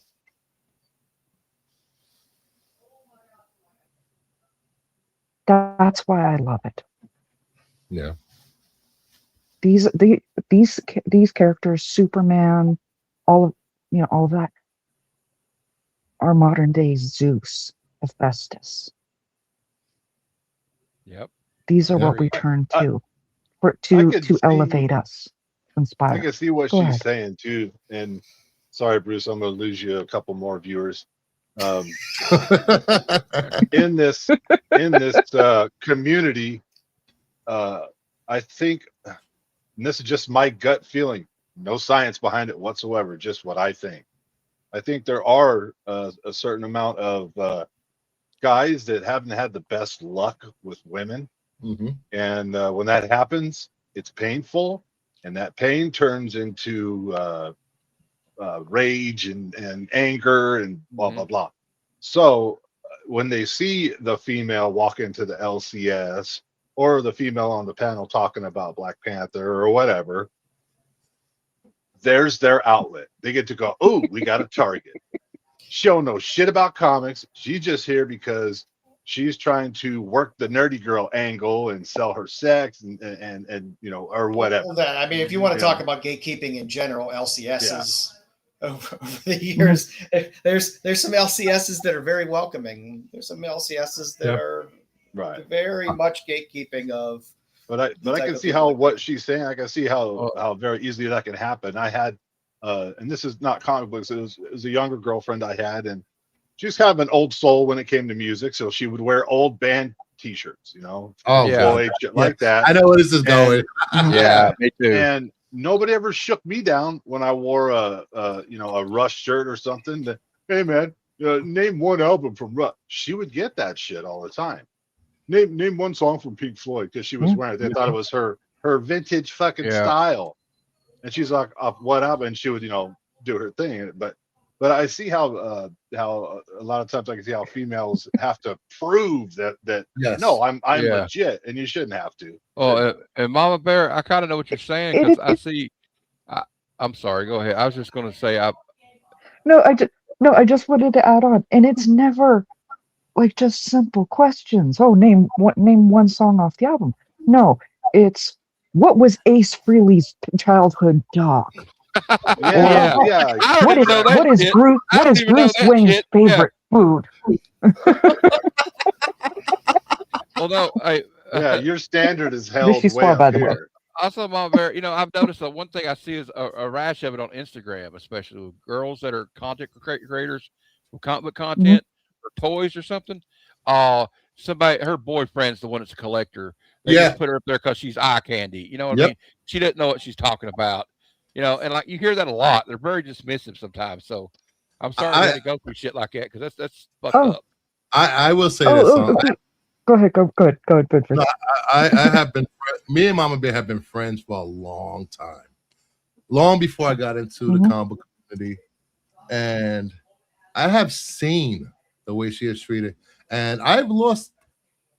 They weren't even friends. I lost people I used to stream with because of Mama Bear, and the way they talked to her, and the way they made her feel in the nerd community. And giving a choice of her or them, I chose her, because if you're a man and you feel that threatened because someone timed you out on a stream and you disagree with it, or you're sliding into a female's DMs trying to hook up and you're not her type, and then you want to badmouth her on a stream for an hour and a half, there's a problem in this community. And I'm just saying, but that's not social media. Social media in general is a cancer. You got millions and millions of people. Any dipshit can slide in and be an asshole. It's like I said, it's a vocal minority that often ruins it for the quiet majority. Nobody wants to touch your PP. Okay, but since you mentioned about sliding in DMs, let me get this on record. Because yes, I did mention I do flirt with a lot of guys, and the flirting is all surface level. I could legit show you my DMs. Not that I would, but I could show you my DMs. It is all above board. Any flirting happens on live streams. Anything that happens in DMs is all casual conversation. Not 90% of the time, I'm just sending them some sort of clip or GIF or something. Whatever video, whatever, you guys have seen it too. A meme or a joke. Oh, I saw this thing. It makes me think of you. I thought you guys would enjoy this. For the record, I will never actually hook up with an American. I'm never leaving my country. I love my country. I am close to my mother, and she is my rock. That is why all flirting is strictly just casual. Yeah. Wait, You said you're never leaving America? No, she's Never in Canada. leaving Canada.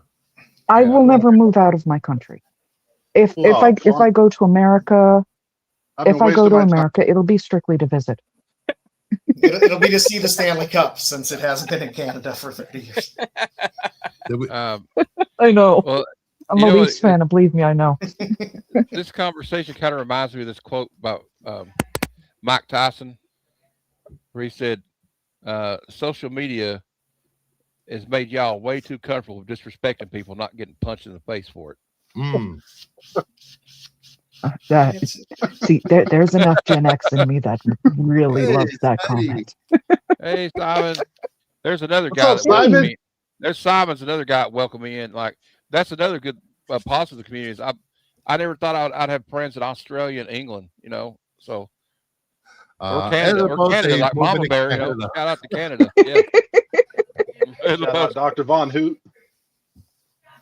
Listen, I understand where you're coming from, Mama Bear. I am probably one of the most outgoing people on stream in real life, and I flirt with people all the time, men, women. No, it's shut up, Jeff. Nobody asked you. That's just who I am. I'm a friendly, flirtatious person. Does it mean I want to sleep with you? No. Oh God, Bruce and I flirt back. When we started, Bruce and I were flirting back and forth with each other. Clearly, I am not his type. It's sure that one's off the table. I didn't know I could agree so easily with Mike Tyson. Oh, Grumpy Gus said he's Canadian. Here it comes. Here it comes. There's going to be a mass exodus to Canada all of a sudden. Yeah, you did, Mama. You did. You know,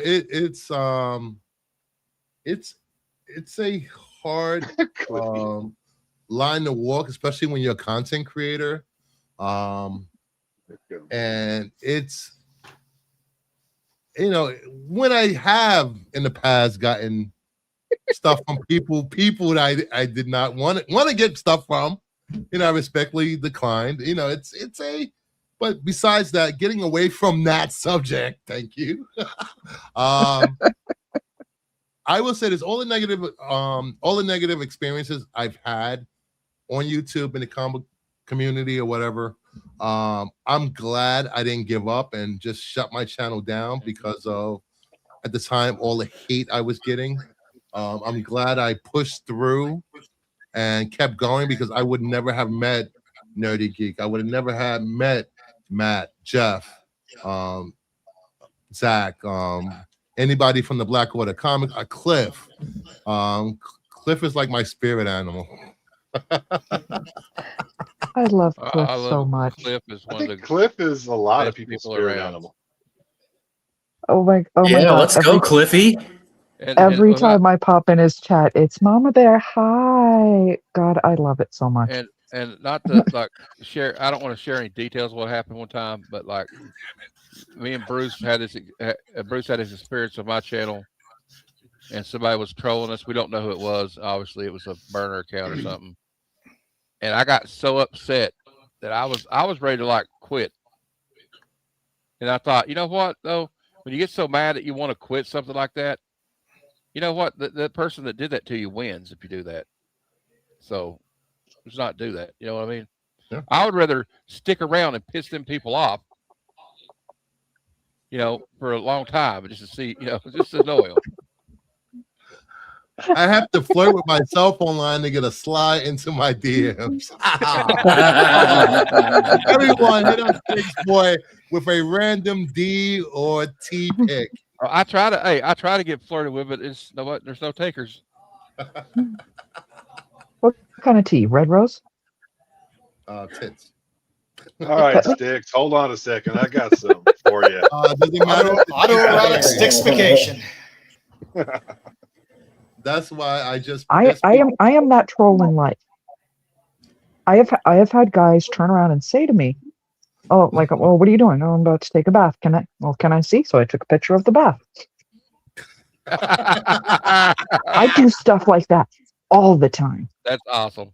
And any guy that slides into my DMs with an unsolicited pic, they're getting one back. I think the experience Probably bigger and larger. The experience for women, I mean, I can't speak as well on this as Mama, obviously, but their experience on the internet, agreed, Mars, comic books or not, I don't care what the fucking subject is. It doesn't matter what subject is. Women on the internet deal with a whole level of stuff that I think men usually don't have to deal with.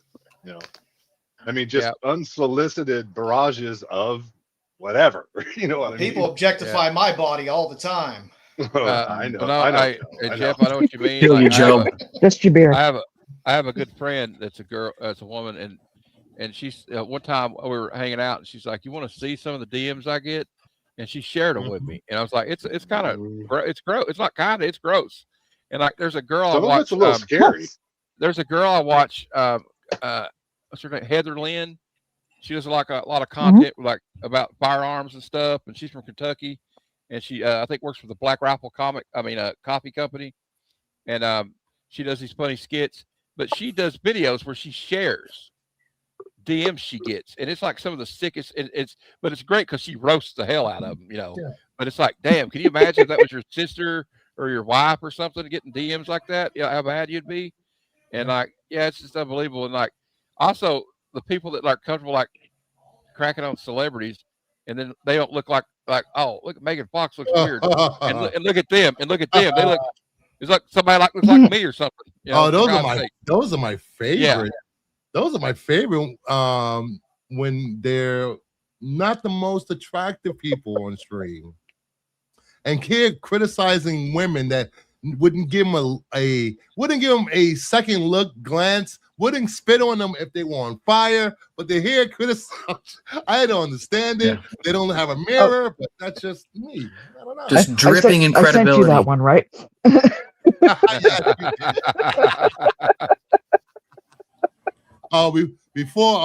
Wait, did I do it? God damn it. I forgot something. Callie is giving away comics tonight. I already showed he's giving away this slab. He's also giving away, let me see if I can find them. He's giving away some Raw books. So giving away that. Ooh. And along with that, he's giving away these. Wow. Nice. Wait, all that and for this show? Yes, the slab, and they're going to be two separate giveaways. All right, so I believe in I gotta get in the chat. I gotta get out of here. See you guys. Deuces. Oh yeah. Bye everybody. Bye. Nice. Great show, Bruce. All right, but let's wrap up this community talk. We've been talking about this for like an hour and a half. Yeah, sorry about that. It's not your fault. It could go way longer. I know. I'm a weapon of mass distraction. You know what you get when you bring me on.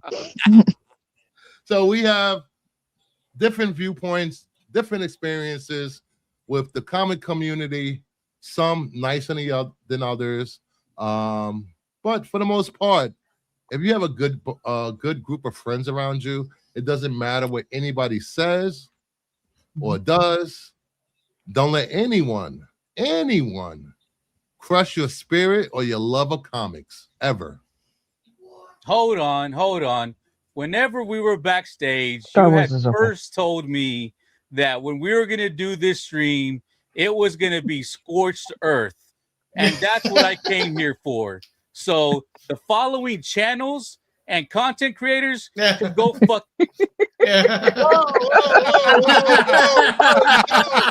No. Honestly, I was promised goods. Hey, and I came Nerdy, here for it. No, Nerdy. Call in that airstrike, Nerdy. Do it. No, Nerdy. Yes, I will be 100. I will be 100% honest. The channels that we were going scorched earth on, were probably watching. Of course, they're watching. I don't know. Well, I will just say that's the whole point of scorched earth. There are plenty of groups out there. Unlike them, I don't need to name names. They know who I'm talking about. there's plenty of groups out there. There's plenty of topics out there. If you're in a group or a show that you don't like, just keep looking. There's plenty out there for you that will fall within, whatever your likes or dislikes are. Find your tribe. It's out there somewhere. Yeah, just don't get discouraged, because there are a lot of really good people out there. There's a lot of good groups of people, and like I said, some things are not for anyone. Sometimes it's just topic wise that turns people off. Sometimes it's the people. Sometimes it's all kinds of things. But it's a very large community out there. Content creators are going to do their thing. They're going to make a show that they feel focuses to a certain type of audience that they stream to, and that's what it is. And they have the right as a content creator to do that. And I will say this: if you're a guest and you're invited on another YouTuber's show for a hangout stream or discussions or whatever, please respect the host. Don't try to overtalk the host. Don't try to take over the show. Don't monopolize earlier. The following. And I will You're say get Phantom Zone again. One of my be respectful of whatever channel you're invited on to talk, because it's their channel and they're too nice to say, "Shut the fuck up. This is my show." Well, also, it's one of my favorite singer-songwriters of all time. Chris Christopherson said one time when Sinead O'Connor, who had said some controversial things in a protest, she got booed off the stage at this concert, and Chris Christopherson walked up to her and said, "Don't let the assholes get you down." Yep. So there you go. Don't let the assholes get you down. That's how I found Bruce as a guest on the Qualified. Guest! I'm going to let that stand. I made the Qualified. Without the Qualified, there's no Qualified. No, I'm just kidding. You haven't been there in forever. I know. People don't even know I start. I still got your name on the intro, Bruce. Yes, I think the best intro was with me on the milk carton. That was great. Yes, I did enjoy that. And that goes to the host, instructions, and guidelines. Sounds like a fun and insulting jelly bean guest game. Oh, wait. Ed, what am I supposed to be listening to? Yeah, be respectful. This coming from Ed? Oh. All right, so let's get into the show. Well, more of the show. Do we have anything else? We have a show. Do you guys want to do the rest of the show? Yeah, why not? Sure. Yeah. We can skip the review. We can skip the review and just go straight Damn it! to the I picked the books this week, Nerdy. Damn it! Oh, God damn it, Matt! Oh shit, the books.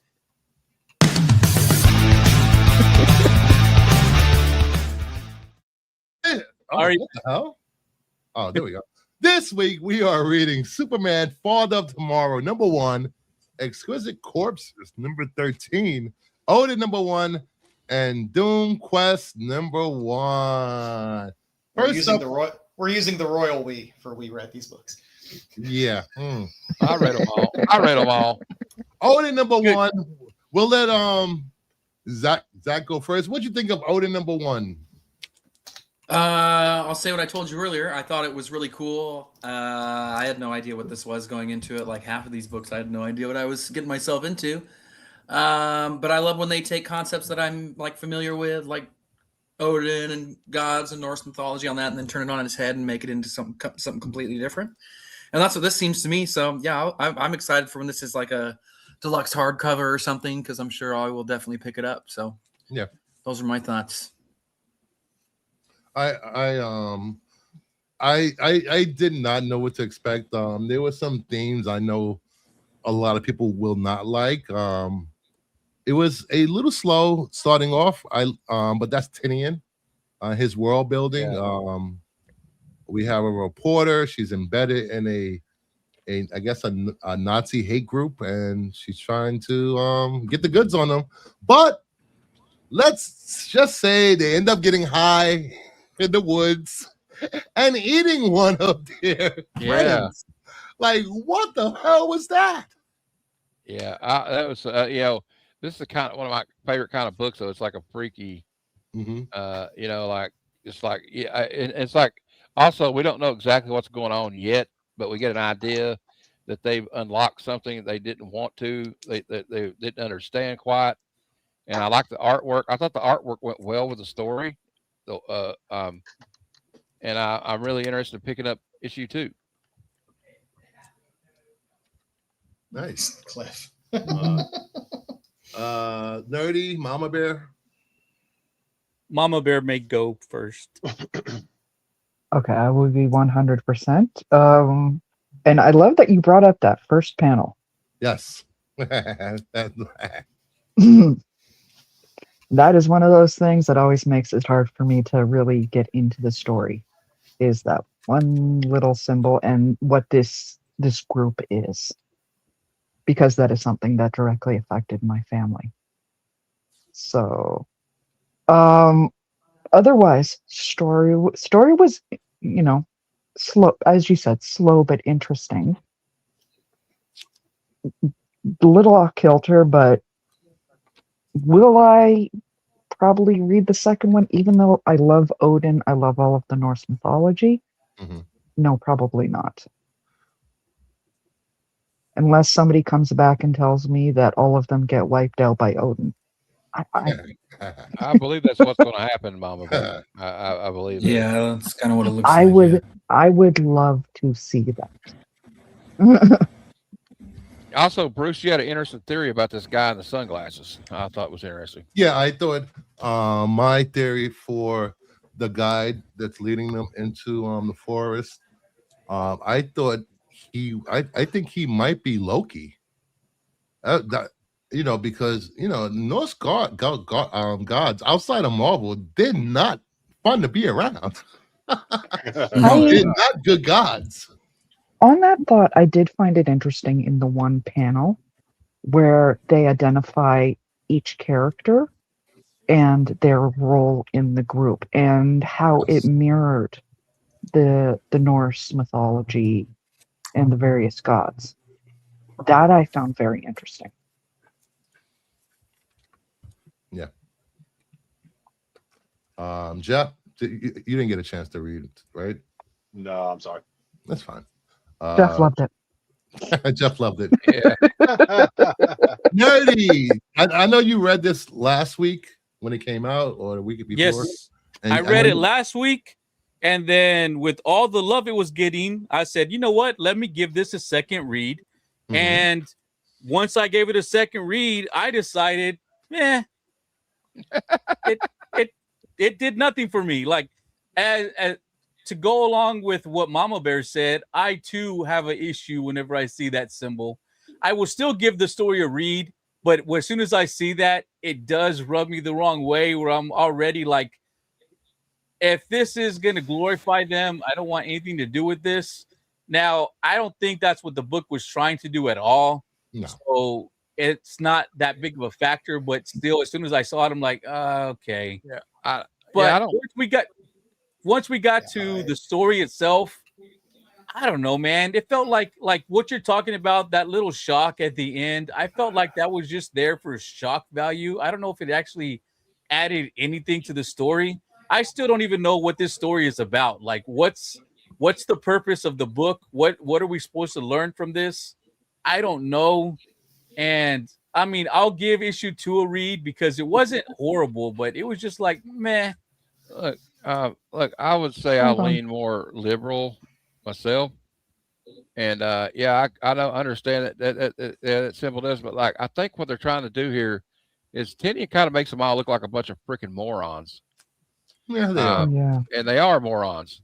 It's the same thing with like Blazing Saddles. I know there's a lot of jokes in there that are a bit past the due date now in our society, but the thing about the movie, if you notice what Mel Brooks did in that movie, was all those people that are racist in that movie are the idiots. They're all idiots.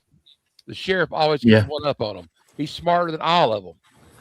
And I think that's the kind of thing what's going on here, and they're going to get their just desserts.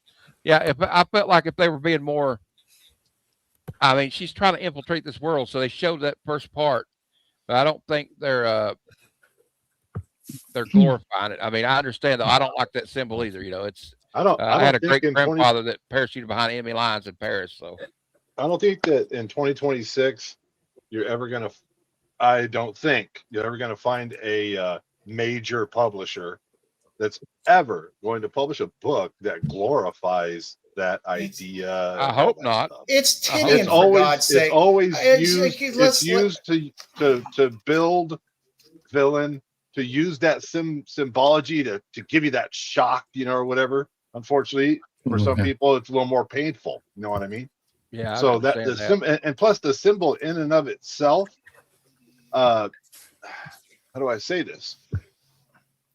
It's never going to go away. And they did a pretty fucked up job. That's not supposed anyway. That doesn't matter. It's a villain building thing. It's meant to go, oh, what? These must be really bad people. What's going to happen to them? You know, that kind of thing. And if I'm way off base, tell me. Yeah, may I interject? Go ahead. Yeah. I apologize. Please do. I apologize for what I'm going to do, because you know exactly what I'm going to do. I know what you're going to do. I don't, but do it, Mama. Yeah, I don't either. But go for it. You have full power anywhere. Go for it. My grandfather was abducted from Amsterdam by the Nazis. He was taken to the French border in order to build trenches. He spent the rest of his life having nightmares because of that. I watched him have the nightmares. He managed to escape, and proceeded to go and join the Dutch underground. So when I say I do not like that symbol, it is not because I am afraid of it, or I think it's that people throw the word around and that it means nothing. It does not mean nothing to me. Yep. So you can sit there and have your opinion all you want, but you are not going to minimize the opinions of myself or anyone else on this panel. I hope I have made myself clear. You have. Yes, ma'am. Crystal clear, ma'am. Yeah. All right. Moving on from this book. Yeah. Mid. Next up, we have Doom Quest. I didn't even read it. Doom Quest #1. Another Doom book. Another title in the Doom 2-year storyline that is Doom. What you guys think of it? I mean, if you think this is, oh, sorry, go for it, man. I was just gonna say honestly, like I kind of was like that too. I'm like Ryan Brown writing Doom again, like because I got burned out on that One World Under Doom thing. But like the story was cohesive to a point, but then it kind of fell apart. I don't know if anybody else felt that way. I like the art. I like the premise of it, but I don't think that the one thing I had a problem with, Reed Richards was just like, I guess he was like theorizing he could do this, but that was very out of characteristic for Reed Richards to even think about wanting to go through time and change history. Yeah. So I thought that was kind of out of character for Reed. Hasn't Reed done this before? I don't know. I don't really. I just felt like it was, but maybe I haven't read a lot of Fantastic Four. Okay, I've read like in the '80s with John Byrne. That's about all I can tell you about Fantastic Four. But like, I did like the time travel aspect thing, though. I don't know. What the fuck? I will say this. I guess I'm doomed out. I am so tired of a new Doom title dropping every other week. We get it. He's going to be in Secret Wars. Going to be in Secret Wars. We get it. I read freaking Doom Basement or whatever it was called, and that was just horrible. And I think they're not putting the time and the effort into these books to make them enjoyable. It's too much. It's just oversaturation. I like Doom a lot as a character. It's just oversaturated. No, I mean, I know he time traveled, but him wanting to go back and like change everything is what, like, I don't know. That seems like a very super villainy thing to do for somebody that's supposed to be a hero. And like, yeah, I feel like if you were going to do this book, could you got somebody besides Ryan Brown to do it? Because everybody's burned out on him writing Doom. Reed is in trouble. Look at his time on the Illuminati. Yeah, Dungeon of Doom. That's True what. too. What do you think about it, Zach? I mean, I understand where you're coming from. I would say buckle up, Buttercup, because you're not even to Doomsday yet, and just wait till that comes out, and watch this number of Doom books grow by like quadruple. So you better, if you're sick of Doom already, then you might want to get some medicine, because it's just going to keep coming. That's my problem. That's my problem with it. It's like, we're going to get just buried with Doom stuff once Doomsday comes. So it's like, why are you making us tired of Doom now? So that you could then oversaturate us later. I would, I just don't get it. Kind of like a nerdy guy with a hot girl in the same room. You just a little too early, I think, is what this is here. I think you should have waited until till closer to the release date to start really pushing out a bunch of Doom stuff. But also, this is, I think, maybe a part of their, not so much synergy thing, but kind of like they put this out now so that Doom's on people's minds, and then comes into the theaters here in December, because they're probably putting this out for people, just some random, theater goer people that are nerdy people like we are, that just go into like a Barnes and Noble and see, a Doom book, and we'll pick up the Doom book. Yeah. Well, I do know one thing. They were very smart in getting Alex Ross to do the cover art. Yeah, because like Callie said, people will buy it regardless just because of that. I know I would. I know I probably will. Yeah, I love Alex Ross. Dan, it's got a cool logo. The logo looks kind of cool. So I mean, it'll definitely sell some books. But I mean, this will be a fun trade that you give like your nephew or something, when it's all out. And brain trust in Marvel. And if you're a new reader and you go into a store and pick up this, and you haven't read the other 95 titles they put out before this about Doom, you're gonna be lost. That's why it just, the Marvel stuff it's like it's too much. People just want to grab a title and stick with a title and read a title and roll through it and follow a story. A little engine that could. You just want something to look forward to every month or every 2 weeks of I'm following this story. Darcy's gonna save us all. Comic books are too goddamn expensive now to buy into a 90 issue run of a story across 7 titles and 3 miniseries and 5 crossovers. Shit's too expensive now for most people. Yeah. Mama Bear, what you think of this book? It's like I said last week. Marvel is doing too much and not enough at the exact same time. They are overproducing absolute dribble. Like, there's really not much in the way of interesting story here to make you really that interesting going back to it. I will give them points on the fact that it wasn't filled with ads this time, but still, it wasn't really.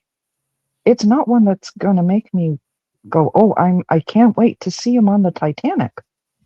No, care less. What was that? That was very random, I'll tell you that. That was really random. Anybody else have anything to say about this before we move on? Well, hey, if he throws Rose off the door and puts Leo back on it, I'll be happy. There was enough room on that door for 2 people. Yeah, it was. Hopefully he stops it and saves us from that god-awful Celine Dion song. Oh, that would be great. Right? God-awful Celine Dion song? I say that as a Canadian. Yes. Wait, hold up. She's from Canada. I was about to say, I don't think you're allowed to say that about Celine Dion, are you? Celine Dion, yes. Song. Did your voice we cannot trash Keanu Reeves or Ryan Reynolds. Nobody can and trash Jim Carrey. They are untouchable. Well, they about a woman who's married for 50 years and can't get out of her head some poor guy she slumbered with. Hey, Mama Bear, I heard they would deport you in Canada if you talked bad about Keanu. Yeah. They don't have that kind of government, Matt. We do be a actually. fair lot of them. I would like to apologize. I did not read this and one of the other books that we had. I had to say goodbye to one of my cousins this weekend. And he's actually the one that introduced me to the Ninja Turtles and comic books in general back when I couldn't afford it. So I had to go say goodbye to him this weekend. So I did not read all of these. So sorry for your loss, Nerdy. Yeah, man. Thank you. I do not have a sympathetic reason why I didn't read these. He just didn't want to. Here is Celine Dion's IG if you want to follow her. I wasn't sure I was going to make the show. That's why I didn't. The best mod in the game right there. All right. Next He up. did work with Ryan Reynolds for Deadpool 2. That is correct, Cliffy. That is correct. All right. We have Superman, Father of Tomorrow, #1. Oh, very true, Grumpy. I just didn't think they'd know them. What if? Yeah, that's true. We don't talk about Bob and Doug McKenzie. What if Jor-El came to Earth instead of Kal-El? What do you guys think of this? I'm sorry I missed this one. It looks pretty interesting. He has a nice Go beard. back and read it. It's still in the thing. Yeah. Honestly, I'll jump in first. Go ahead. I liked the idea of this. It took me a minute to realize it was Jor-El. Yeah. Mm-hmm. Because I'm used to Jordan being his son. I liked the concept, but seeing that Lois and Lex are already in play, Yeah, it's making me wonder, where is Cal? Because he needs to. That's the thing missing for me from this universe. Is this issue 1? Yes. Yeah. Well, maybe in Yep. time. I really like the fact that he became like best friends with Jonathan Kent. Yeah, I did too. And Your adopted brother. he was living by this directive that he cannot interfere with other worlds. So he didn't use his Kryptonian technology. And he could have saved Jonathan from his heart attack, but because of what he believed, he died. So and that made him rethink his world's policy on alien worlds. That Krypton is gone. Why am I still holding on to their values? I thought that was great. It is forbidden for you to interfere with human history. Well, in the movie, his son did that too, right? He's like, well, no, I got to do something to stop this. And it was just like enough was enough. Like, I really liked it. I kind of just saw it as a new #1 this week when, Bruce asked me to pick. And I said, well, this looks interesting. And I didn't really know nothing about it. But yeah, I kind of liked it, man. I'll be honest. Like, I do like this take. It's kind of like, where was it? Flashpoint, where we had Bruce Wayne's dad became Batman. Mm-hmm. So like, I really liked it. It's and I thought it was cool to have like Lois and Lex in it. I don't know if they're going to be in it like further, but yeah, it was. I don't know. I really liked his take on it. That's all I can say. And the artwork was pretty good. It goes against the pride. Yeah, I was going to say somebody was a Star Trek fan. Yeah. So I'm definitely interested in reading this. If you guys want to read issue 2, we can. I'm down. I'm intrigued. Anybody else have any thoughts on this? Didn't read it. Sorry. You have an excuse. Just to piggyback off what Matt said, it reminded me too a little bit of seeing Uncle Ben and J. Jonah Jameson together, like two iconic characters that you would never think would be able to interact with each other and have a good relationship, and then having the two men that were Superman's father, have some interaction with each other. I thought was really interesting, cool. So I would keep checking it out. Just a cool, interesting Elseworlds tale. Mm-hmm. It's one thing DC has always done well with their Elseworlds tales. They're always interesting. You don't have to invest a lot in them. And interesting story. And they have a Supergirl one coming out, I think, soon. Oh yeah, I think it comes out next week. Yeah, it does. It's what if it's not what it's Supergirl and Kyle leave Krypton together and land on Earth together. Which I think is going to be awesome because if you guys remember when she first showed up again in Superman Batman #8. She was not the friendliest alien. Was not. No. She was scared and confused, you know. Yeah. Supergirl survived. So that's the name of it. Yes, thank you. Yep. All right. It's not what if Supergirl had Power Girl's boob window? Stop. Joe. God damn you, Joe. Joe. Bad Joe. I'm out. Yeah, Jedi. All right. And don't forget, please hit the like, subscribe, thumbs up, because we do important things here. Hey, quit messing around. I'm not messing around. I'm doing important stuff. Jedi's in the chat. Jedi? What's Jedi doing here? What if DC released nothing but absolute titles? They'll sell so many comics. That's what. We've had that discussion in one of my Instagram chats that DC should just get rid of every other title for a year and just do absolute. No. Why? Because Superman right now. Their main Batman title is doing well. They all do And well. Superman too. Superman's great. Batman's great. Yeah. No. Yeah. I don't think Firestorm. Bruce can't survive without no Nightwing for a year. Deadman. Oh, Deadman's coming out this week. And then we got Catwoman getting close to 100 issues. I mean, those are some great swimsuit covers coming out for DC. A lot better than Marvel. DC, do better. Marvel, do better. Those covers are really good. They're really good. The Dan But Mora they are going all in on the beefcake though. The Dan Mora Nightwing is going to sell like hotcakes. Are you gonna buy them all up or something? I'm only gonna buy 15 or 20 copies. $300 books later on. Hey Jedi, if you haven't checked out Jedi Johnson on the Qualifier, you're missing out. Between his beard and Joe's beard, you get some epic man energy going on over there, and a lot of cheesecake. What's up, Jedi? I keep saying y'all should be getting kickbacks from a beard company. You guys should get some sponsor beard oil. Yeah. Oh, I'm gonna be. I should start letting it grow. It's gonna get shaved soon. You're just gonna see me pop in one week and it's gonna be gone. You got to go full Invincible there, Joe, and just rip off the bottom of your beard. Yeah. Bruce can't live without Dick Grayson as Nightwing. I think you was into that with Dick. Yeah, and we have the final book of tonight. We reviewed every issue of this series. Yeah, Tinian killed it.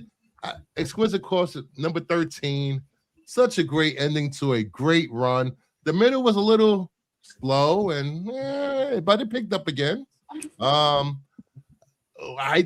This issue was just great. Tinian hit it out the park with this, and I can't wait for season 2. Cool. It was a short issue, but it was. I mean, he did what he did. Have any filler? Whatever he needed, he put into it, and that's it. And I'm fine with it. Yeah, it was really good. And they set up season 2. Yep. And that last panel after you think it's over, fantastic. Anybody else? Mike, I was trying to keep the spoilers away, but okay, go ahead. I will be reading it. I just got my copy. I will be reading it. I just haven't read it yet. Yeah, this looks cool. Like I'll definitely pick this up in a deluxe when they do the hardcover deluxe for Image. I really like. I think they are doing relatively soon. They set up I like how they set up yeah, they're not going to let this go. No, the survivors, no, and they are not. They messed up, get them $100 million because now they're going to have the funds to do some stuff they may not see coming. Because even though we were rooting for that lady from Massachusetts, she's a real CNX Tuesday as well, because she's like, no, you got to kill her, you got to kill her, you got to kill her. Yeah. And I had to kill this boy's mother. Yeah, it's but yeah, this is a great story because it's kind of like, what do you do if she doesn't do it? Everybody's going to die. So they were about to kill a little boy and a teenager. Yeah, that was crazy. It had an emotional scene between the two at the end where she's like, just do it. Yeah. Yep. You know, Because she even knew that she had changed in that experience and that, dude. When she ripped her throat out with her teeth, I was like, "What the is going on?" That was just great. And also, I like how you see how like feckless these people cleaning up are. They're joking around. They throw Foxmax Killer in that wheelbarrow, and they're playing around with her mask, joking around. Like this is this all this death means nothing to them. Nothing. Like they just throw them on wheelbarrows, threw their swords and their weapons. Like, all right, let's get rid of the trash. Like nothing. Like you said, it was no love lost at all. It's just like let's get rid of all this trash. We used the tools, and now we got to dispose of them. Yep. Mama Bear, you have anything to say about this anymore? I will totally add on. Yes, absolutely loved the not only the fight between the two females, but the emotional bit between them, where when she recognized she had gone too far. Yeah. And there was no redeeming her. She's like, yeah, just do it. Take care of my boy. Yeah, it was very sad. Really hoping, like, when they do the next series installment, that we see the winner, the last gunman. I don't remember what her name is other than that. Or is it last? No, she became the last gunman. Oh, okay. When we see her getting revenge, because all of those that set this up, they are messed up, and they got to go. Yep. With people with so little regard for human life. No. Mike said the premise was also interesting. Be cool to get a series set when the founders came up with the game in the first place. Ooh, that would be pretty interesting. Pretty cool. Yeah. Well, they just had a Kickstarter. Kind of alluded to too. They did a Kickstarter and they got funded in 30 minutes. The card game. Yes. Yeah. I'm in it. Oh, cool. I just didn't have the funds to do it. You know, I was going to do it. Well, you get 30 days to come up with the funds. So I'm just hoping that I'm going to Heroes Con, damn it. I'm spending a lot of money there. Joe, Jeff, anything to add before I move on? No. Nope. All right. I'll be reading this week. All right. Before we move on to the next segment of the show, let's give away a slab. Ooh, blame Cali. Hashtag blame Cali. All right. And we gone. Same rules. You're not here. You cannot win it. We got 33 people in the chat and only 24 entries. Do y'all not want to win? That's their problem. Let's go. Oh, damn it. I didn't get in quick enough. You're in there. I just saw your name. And the winner, Collector Paul. Yay. Where you at, Collector P? Collector Paul. P. Hope you're here. Paul. When was the last time I saw him say anything? It's been a minute. Yeah, it has. Oh no, Paul. Oh, where are you, Here? Paul? Don't miss out on this one. Come on, Collector P. And it'll be so much easier for him to deliver it. Are we gonna have to do it again where we have to go through this like 8 times? God, I hope not. No, P. Not here to collect his winnings. That's tough. Oh, damn I it. sent him Blame a Cali. message. That's what it is. I sent him a message. Cliffy just got in. I don't know. You guys want me to count it this time instead of doing like last week? We'll just give it to him since he's always here every week. He's not here now. Your channel, Bruce. Your channel, your call. Yeah, it's your channel, Bruce. Yeah, your channel, Bruce. Do whatever you do. Do whatever you want. Actually, it's Callie's. It's Callie's book. I'll let It's Callie Callie's decide. book. Callie, What do you want? Callie counted it off. Oh, Callie, spin again. Let's go. Okay. All right. That's fair. All right. All right. Let's go. Sorry, Collector P. Come on, Nerdy Geek. Jedi. Jedi. Yeah. There you go, Jedi. Jedi. Oh, way to go there, Rick. I know he's here. Hashtag rigged. Hashtag rigged. Rigged. Jedi. Is Jedi still here? Oh, he probably. No one wants Callie's book, There bro. he is. There he is. There. You won. What do you win? Department of Truth won a slab. Oh crap. Yeah, you won the slab. Department of Truth prison cover. Prison cover. Yes. There And you not go. One of those, That's what not you one want. of those mid prison covers. Good prison covers. You won that. Jedi, hit up Cali Comics. The link is in the chat somewhere. Congratulations, Jedi. There we go.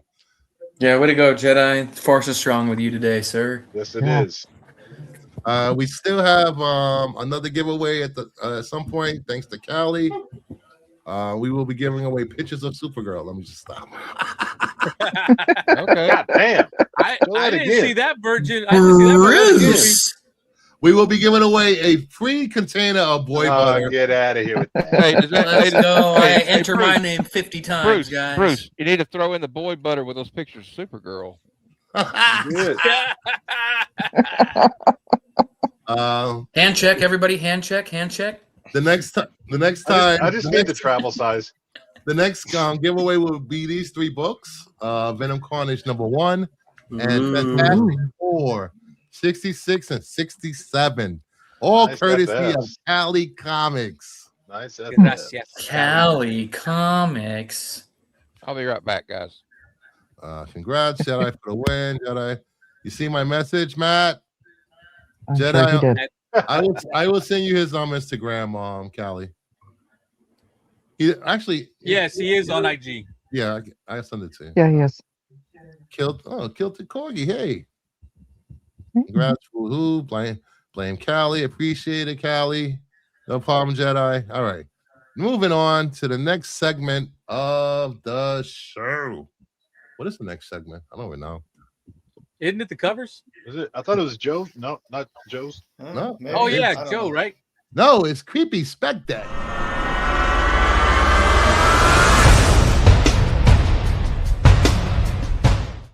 Aquaman is watching. Night, baby. Bye Elizabeth. bye, baby Night. Elizabeth. Night, baby Elizabeth. Night. Good night, sweet baby Elizabeth. Brought to you by your Lullaby local comic and community goodnight. asshole. Hashtag ruin the comic community. Hashtag ruin IG. Oh wait, he said we'll be back in a little bit. Oh no, he we'll will. be Be back. back. Oh, He'll No, be he back. will. He's He probably will. just He will. putting her down. Maybe down. Speaking of, brought to you by your local comic community asshole. Callie is a prime example of why you don't trust what people say. I was told to stay away from Callie. He's an asshole. I'm glad I did not listen and got to know him. He is a lovable asshole. But that's what you told Yeah. me about Dude. him before the I chat, was- before we started. I always knew that somebody with a dope ass server avatar could not be an asshole. Come on. You know, I look at it this way. When people tell you somebody's a bitch or an asshole, believe them. When they tell you they're sweet or they're wonderful, believe them. Because most people will hand out the same energy you give them. Yep. Facts. You No, guys, I'm nice to Bruce, and he's always an asshole to me. well, you guys Most. know I make no qualms about being an asshole. I am the Cyclops of the YouTube community. Somebody has to be an asshole or shit will not get done. Yeah, Fuck I'm yeah. sweet most of the time until it's All time not to be. He's trying to be an asshole. Play into it. Help him. I've never had Fuck you, seen Bruce. Mama be me. What you said? Nerdy? Say that again. I said I've never seen Mama be me. Oh, We came very close to it today. Even I don't think that was me. That was just you like giving your stance and letting people know where you are. I didn't think that was being mean at all. Yeah. boundaries is Oh, a thing. yeah, there was no attack there. Anyway. Nope. I will say this. Sticks in real life. He doesn't talk on stream. He doesn't talk in real life either. Mhm. All right. First Just book like a up. jewel, they don't talk. Slenderman doesn't need to talk. Analog number one. Last sale was $3, 10, 15, 25.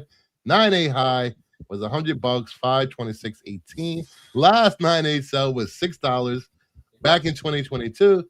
This book out the gate was hitting $20, $30. And now you can get a slab for $6. 9A hasn't sold in 4 years, so well, I don't know if I saw this for $6 in a 9.8, I wouldn't pick it. Oh, what the hell? Well, welcome to the world of indies. I got boxes full of indies. Fun reads. They're all like I said, I buy indies to read indies. Sometimes they hit, sometimes they don't. Sometimes they hit and die. Sometimes they come back several years later. You never know. Yeah. You get to read some fun original stories at least. Sometimes just put it in a box and let it sit there for a few years will help out with a lot of these. Feels like this died along with all analog. Interesting. Sometimes they hit 20 years later for 10 minutes. It is true. Strike while the iron's hot sometimes. Yeah. Then we have Tales to Astonish 44. Last sale was $275, 526.26. There are no 9.8 sales of this book, but the last 9.6 sale was $39,000. Do any 9.8s exist? I don't know. I will check. Probably not. Let's see. Interesting question. Judging from the artwork, anything in the 9 range will probably be hard to find. This is the first appearance of the Wasp. And I think this was the same year that Ant-Man came out. Ant-Man and the Wasp movie came out. 18, maybe. I can't say. 18. I don't remember. I feel that might be late. Because wasn't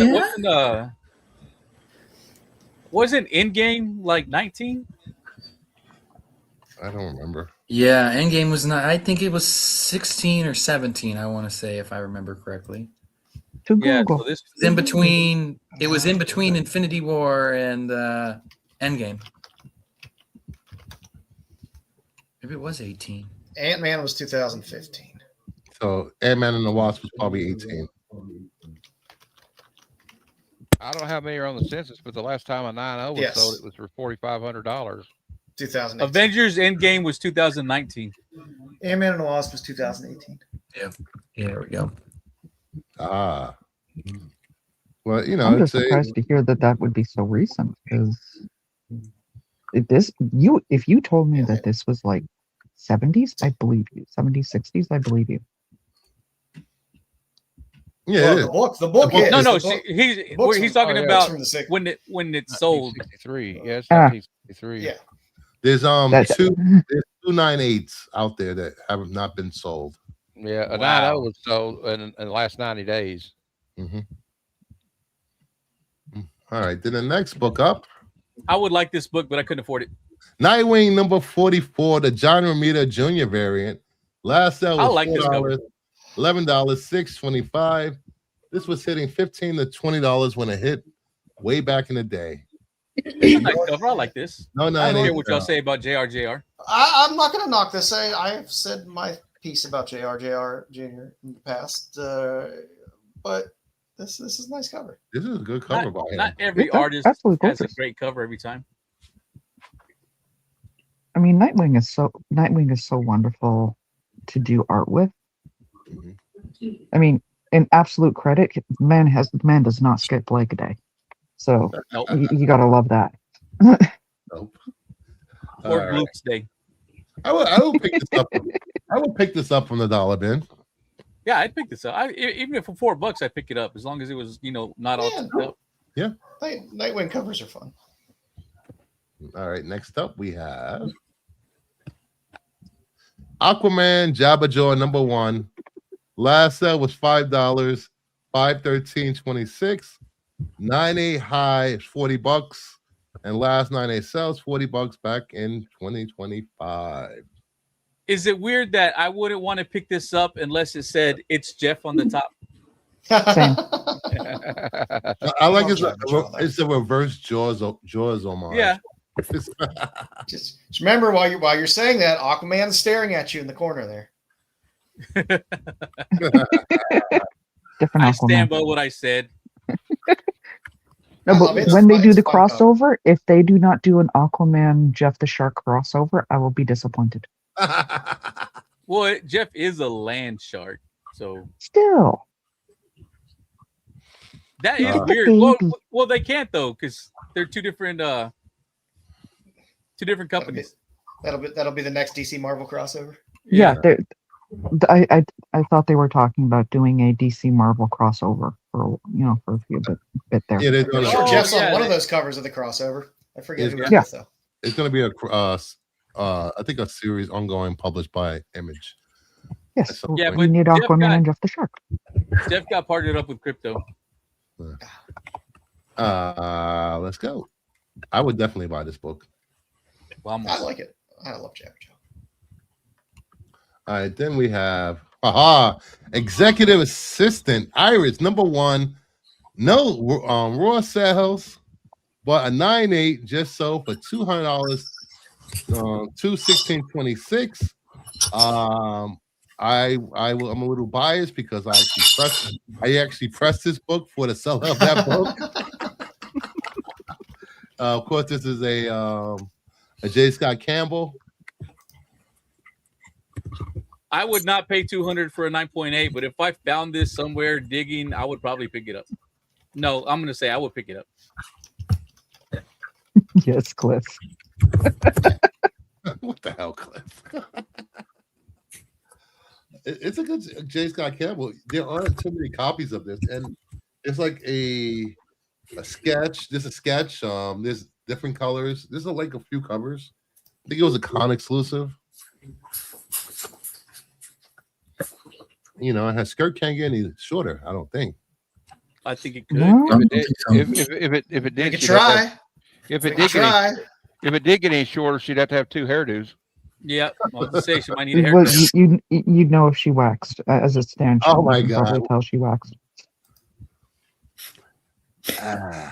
Yeah, I can't find any of these on eBay, and I'm trying to buy one right now. I know a friend. I have a friend that has a lot of these. There's a coloring book. Yeah, he's probably right below you. Not Jeff. Joe probably do you have any of these? Nope, no, I do not. I don't collect a lot of Campbell stuff though. I see a panty. I think that's Thigh Gap. This if you want to check out the Cover Price has all the covers up on their site. If you want to go check out all the covers from this title by J. Campbell. Well, there's like fucking God knows how many volumes of the series. So there's a lot. Oh, I found one. Nope, that's a coloring book too. Why are they all coloring books? That executive assistant would get a CEO in trouble.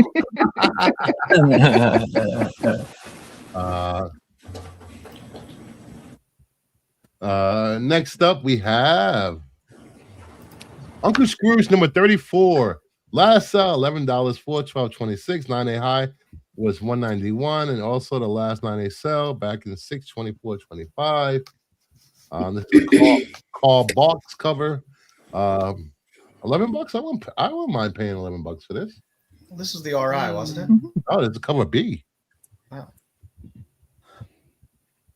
I think I'd go 5. I don't think I'd go $11 on it.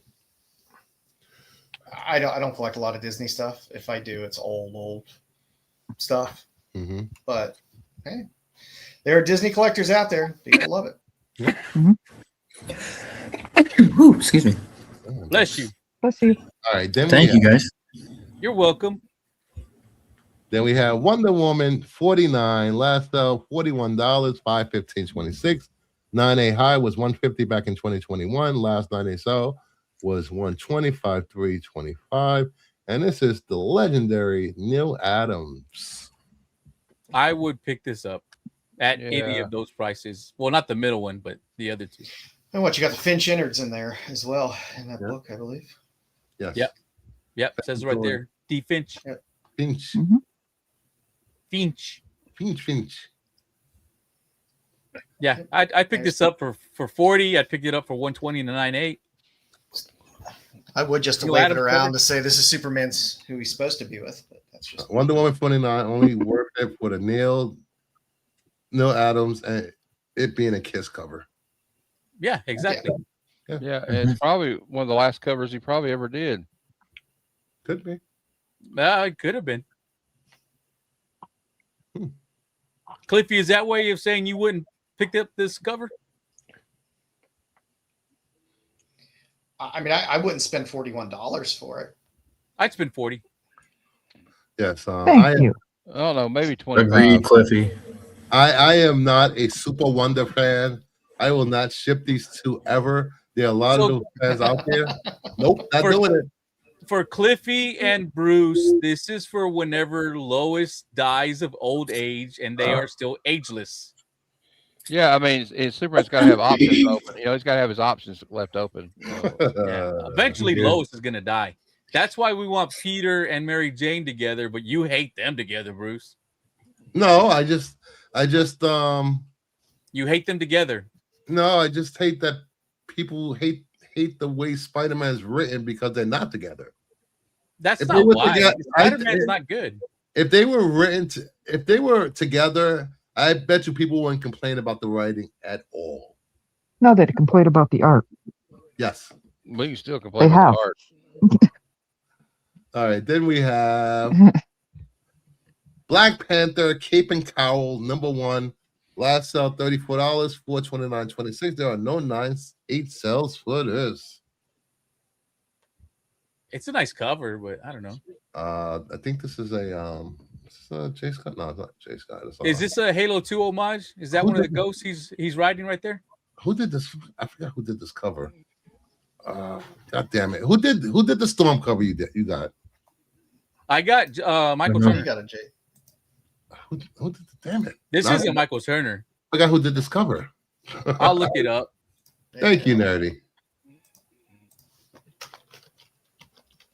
But I've never seen this cover. Interesting cover for Black Panther, and it's holding at $34. So if this was a Marvel DC book, it would have had the artist on the front cover. Just saying.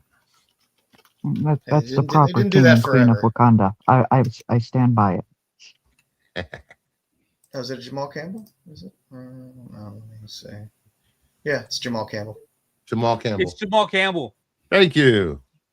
I was faster than you are faster. All right, we have two more books to get through on here. We have the second print too. Batgirl 23. Last sale was $60. Oh wow. 8.26. 9.8 high was $250 back in 2022. Last 9.8 sale was $163 for 19.26. Beautiful Middleton cover. Middleton Batgirl covers are so good. Yeah, I want this is one of the covers I've been wanting to get someday. I want to get it. I actually just picked this up in the back issue bin for $3. No, damn. You can find those Middleton Batgirl covers slipped in there a lot of times. Yeah, they're not hard. They're you don't see them every day, but you see them more than you would think. Yeah, and they're Middleton, man. I don't know if anyone's done better Batgirl covers than Middleton. Nope. His Batgirl run is the best.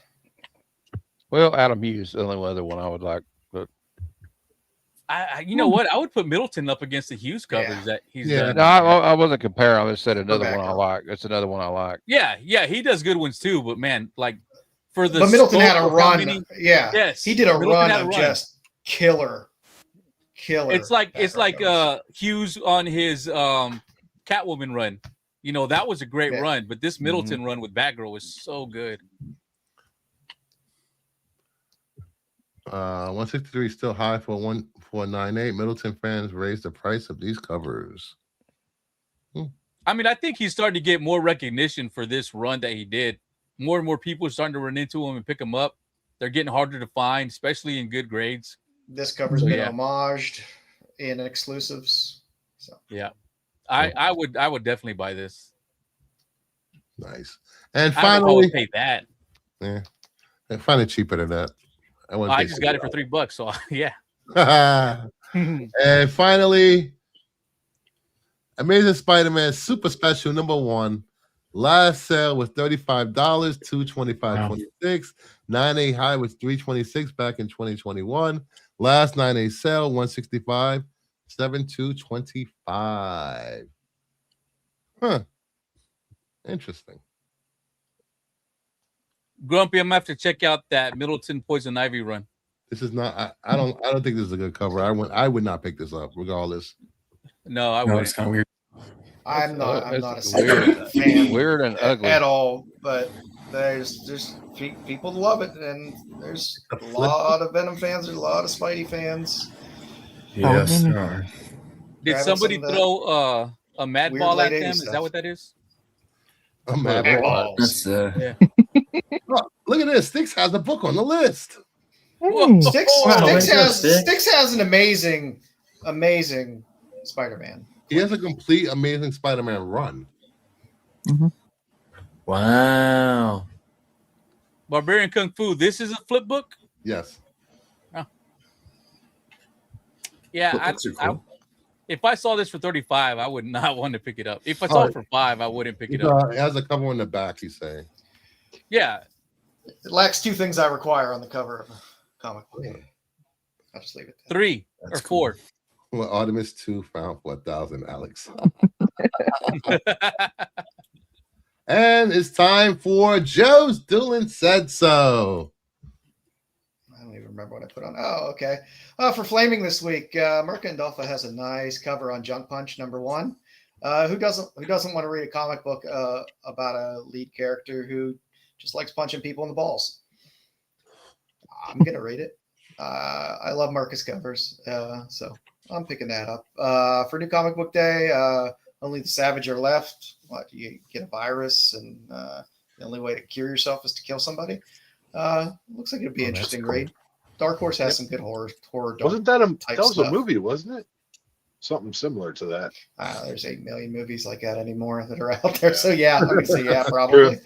But the Mastrazo cover is quite nice. It's the B cover there. And for Beyond FOC, like I said, I found out that Panosian #6 was worth a lot of money for some reason on this Conan run. And I always just pick up Panosian Conan books anyway, and pick up most Conan books anyway. And you throw Valari on the cover as well. I'm gonna pick it up. So yeah, that's a really nice cover. I did Conan 33. Pick that one up. Yeah, it's something to throw in the pre-orders there.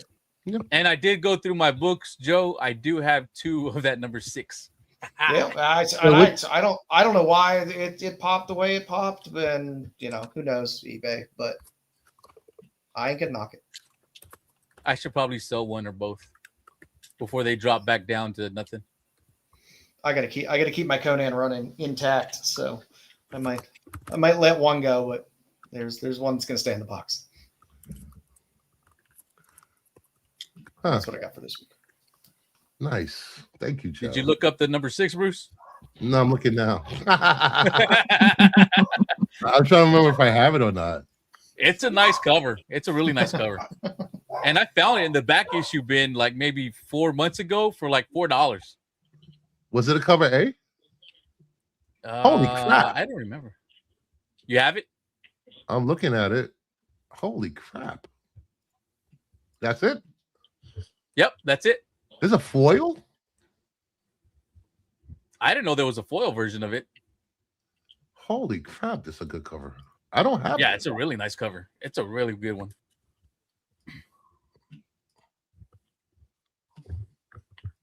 Yeah, I do not have this.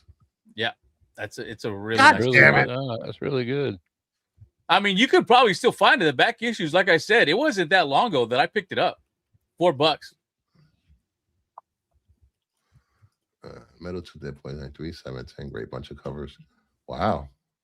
All right. Now, everybody's favorite part of the show, hot flaming covers of the week.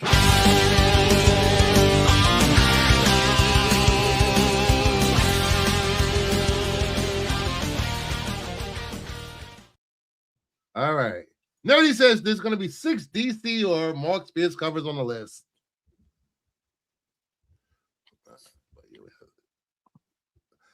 Six Boy says 5. Zach says 5. Joe I'm saying 5. 5. Yeah, I'm gonna go with Jeff. I'm gonna go with Jeff. Matt, Jeff, and Mama says 7. Grumpy says 5. Oh, I didn't Sarah with 9. Sarah says 9. Ooh. That was a typo.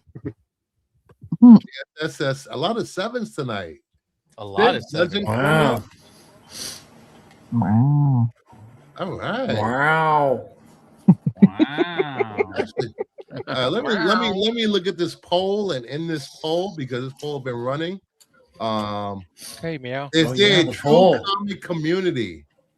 Out of 60 votes, wow, 63% of you guys said yes, and 37% said no. Oh, let me go vote. See if I can. It's not going to help. Poll is ended. Poll is ended. All right. So, Ed says 8. All right. Okay. So watching that bait. All right. Number 10.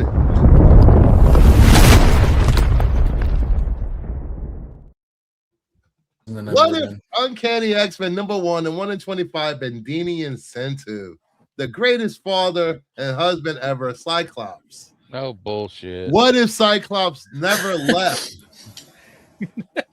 Matt, I thought you loved Marvel. He's not the best dad. He's a piece of crap. Hey, he raised Cable.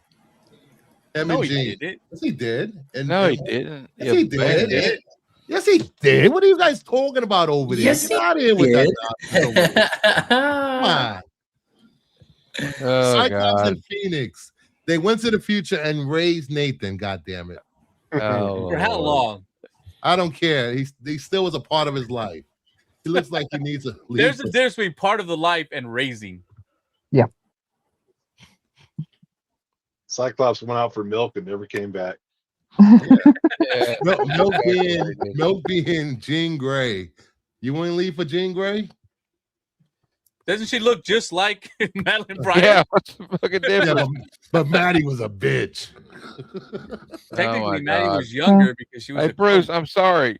You're the same person that told me that Padme was a bad mother, so I can't really take you seriously. Padme was a bad mother. Padme was a bad mother. She's like, She didn't even give him a chance to be a mother. She can't be a bad one if she never got a chance to be one. Because she gave up. Even the droid said she just doesn't have the will to live. It's like, oh really? Yeah, well, you think it might have been her? You think it might have been the father of her children going and killing a bunch of kids? Yeah, taking over the goddamn galaxy. No wonder she gave up. Then strangling her. Padme, dude. She did nothing wrong. I love a man. Y'all are condoning like. I'd leave Jean Grey and go hook up with Emma Frost. The first 2 movies of those prequels, they make Padme seem so strong-willed and nothing can break her conviction. And then Anakin dies like, I don't want to live anymore. Fuck these kids. Fuck Hey, long hair will do that, dude. Long hair will change a guy. If a woman dies in childbirth, you guys say she's a bad mother. Okay. No, she didn't die at childbirth. She just gave up. All right. Okay. Y'all are. Much as I hate to join in on the Star Wars talk, it's entirely possible that Palpatine actually ciphered her life force in order to give it to Vader. There you go. God There you go. What about that? What about that? Excellent point, Mama Bear. Thank you. That's a great point. Yeah, Mama Bear. Well, How else would he know she died? At no point there is any way that show that Palpatine ever had that type of power. But you can't. But how else would he know she died? Yeah. You can't. How can you prove that? That's not the theory. You can't prove. You can't disprove it. So a hollow message. Well, I will go with my original thought about Anakin and Padme. He Jedi mind controlled her, and she could not consent. Anyway. Wow.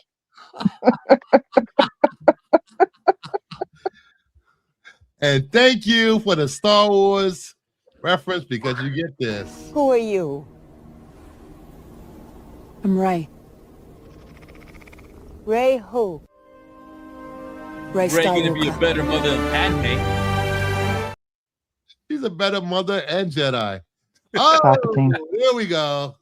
Start it up. All right. He's a Grand Master Jedi.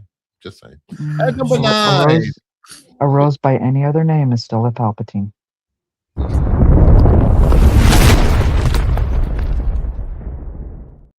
DC Sonic Metal Legion number 2, the Rico variant. I thought this cover was cool as hell.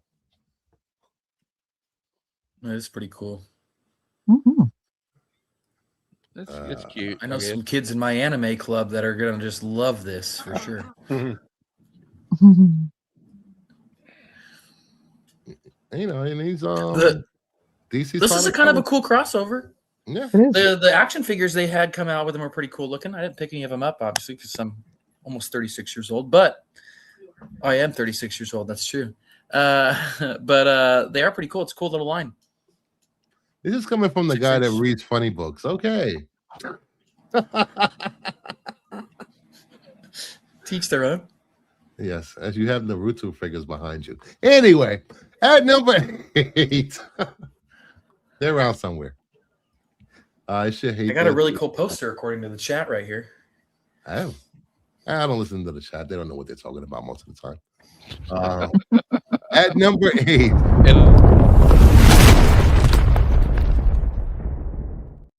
We have Dead Man number 1, the Tululu Tay variant. He's smoking spirits? Or what's he doing Yeah. out there? Yeah, he's been smoking a blunt. Yeah, a blunt with a human soul in it, looks like. Yeah. No, he's smoking a bob. Yeah, hey, Zach, that's the good shit.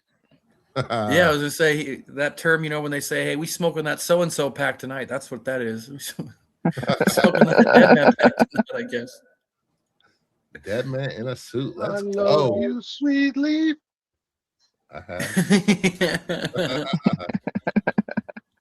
At number 7.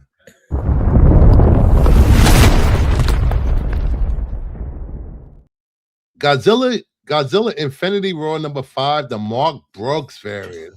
Heatings and Mecha Godzilla. The looks cool. team up I did not know I needed. That's my favorite Mecha Godzilla design. I'm sick of fucking Godzilla, but Phoenix looks awesome. Yes. Yeah. Yeah. They are maximizing that deal with Godzilla. Godzilla for sure. I got Godzilla. I have Godzilla fatigue. We got Godzilla versus Romeo. We got Godzilla versus Romeo and Juliet, for God's sake. Really?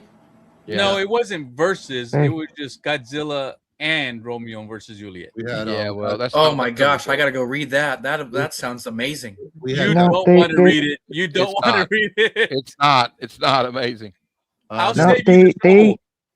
They peaked. They peaked at Godzilla versus Bambi. Yes, that's great. I love Godzilla versus Bambi. And if you haven't seen it, it's on YouTube. We have Godzilla and Great Gatsby, and I think we're getting Godzilla and Clash of the Titans next month. I think so. Yeah, that's gonna be fun. Clash of the Titans will be cool. I think that's be cool. Great Gatsby meets Godzilla. That sounds. It's awesome. the Odyssey. We're getting the Odyssey. The Odyssey. When are we getting Godzilla? And we're getting War of the Godzilla Worlds versus Voltron. And we're getting War of the Worlds.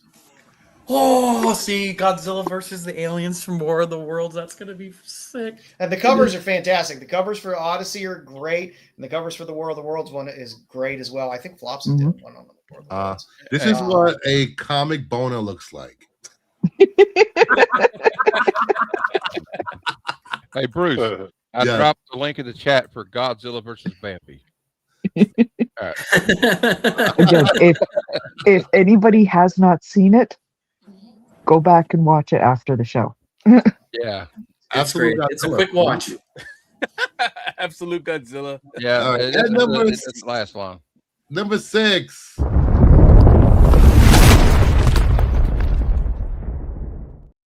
ASM 30, the Lee Bermejo variant. Nice. It's like, you can't complain about Bermejo.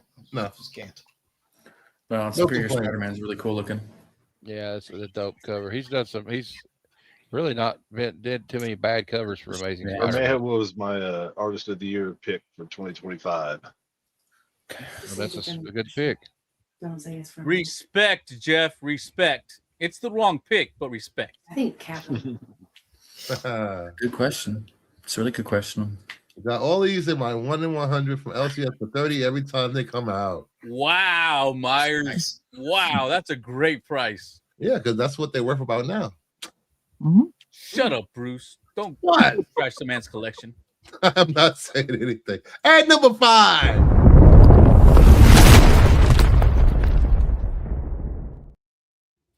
We have Batman number 10, the Ryan Suit variant. Sook. Suit. Oh, sucka now. Sucka. I like that cover. That's a nice cover. It's a good cover. Gorgeous Catwoman. Okay. It's a good Catwoman right there. Who's better with a whip, Catwoman or Indiana Jones? That's a good question. That was an Catwoman. example of gatekeeping. I would only allow one of them to whip me. How about that? That's a good answer. I'm biased, so I love Catwoman. I'm betting. Yeah, I love this cover. You know how good that Catwoman is? Nobody even noticed Batman back there. Batman's in No, there. I I didn't didn't even think see he was him. on the cover. He's just creeping back Batman, I there. don't He's see just him. I creeping don't back see there him. looking. Batman's just a goonin. I like how we see a reflection in the window too. So it's like a splash page. Ooh. Hello, one thing. It's Ryan Sook's good at anatomy. Is all I'm going to say.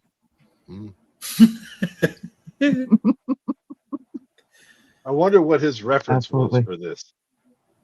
That's cool. Michelle Pfeiffer did. That's true, Cliffy. She did really actually do the whip in real life. It was pretty sick. Yep. Watching behind the scenes footage of that. Yeah, it's pretty cool. I just recently learned how to use a whip. Catwoman. Not that kind of whip, Bruce. Run, nerdy.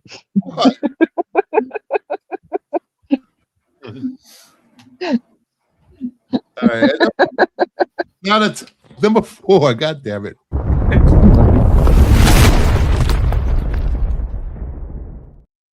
Fantastic Four number 12, the Alex Ross variant. That's cool. Yep. Can't go wrong with Alex Ross. Such a good No. He does a great Ben Grimm. His Ben Grimms are always cool. Yes. Yeah. The thing on this looks fantastic. The rest is okay. Does anybody read Spawn on the panel? No, not me.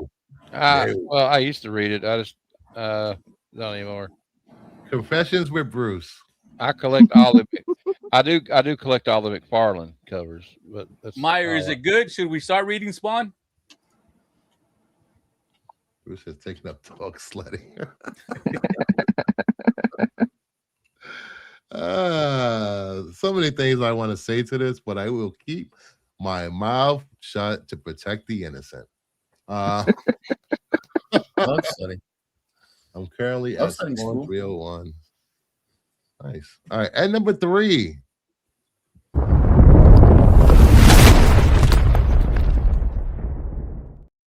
Adventures of Superman, Book of L, number 9, the Lucio Barillo variant.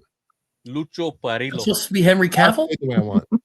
I think I like it. it looks Looks like like a him. mix But of Henry and Corn Sweat. Corn Sweat. I like it, does. but I It know really that does. Joe thinks it's way too static.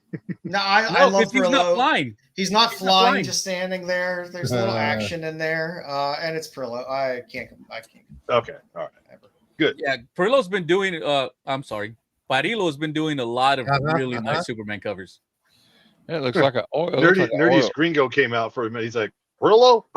It looks he like Parillo? That it that looks like, Italian fella Parilla, he does some good coloring. I like that. It's like a oil. It looks like an Yeah, oil brother. painting. It looks like an oil painting in a museum.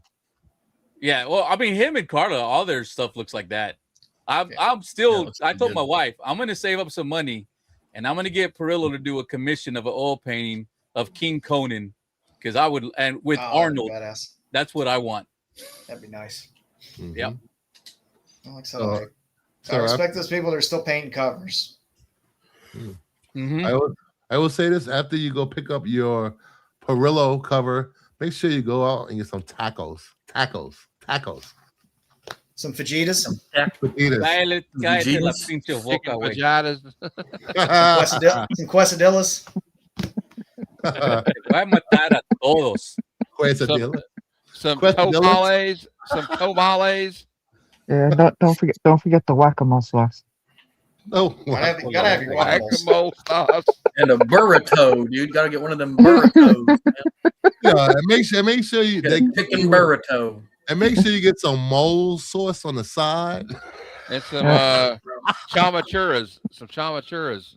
So we're just gonna like completely make nerdy, completely flame out at this rate. I'm praying to Satan to murder all the people on the Hail Satan. If he's single, send him my way. My family would consider it an upgrade.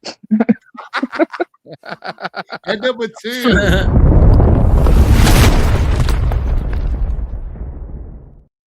Poison Ivy 45, the Nubovich. Yeah, I love this cover. Yeah, it looks cool.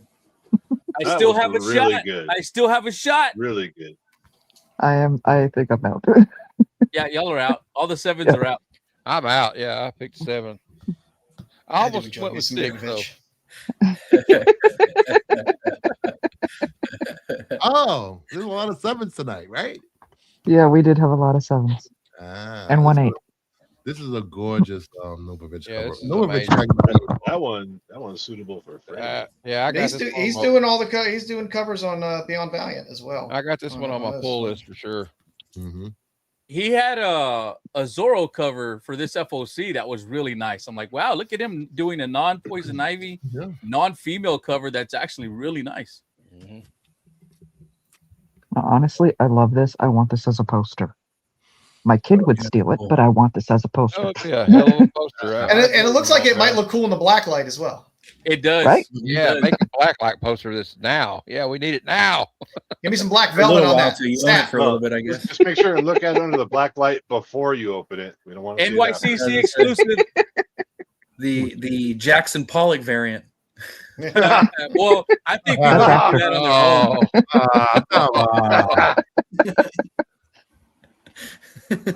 nice. That's why, hey, Zach, that's why you buy 2 copies of it. We're about to find out. Get the fuck out of here. Get the fuck out of here.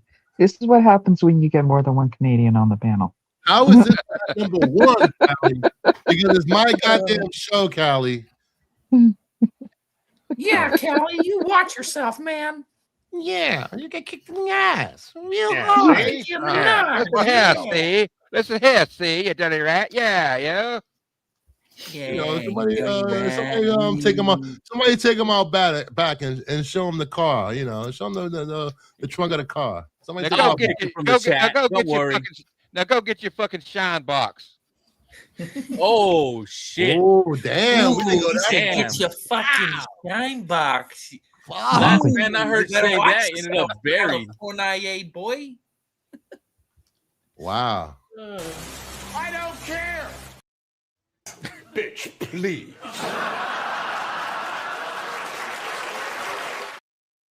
I was just kidding. I'm just kidding. It really matter. Note banger cover. And I never get tired of that clip. You know that. And the number 1 cover of the week. You guessed it. You know what it is.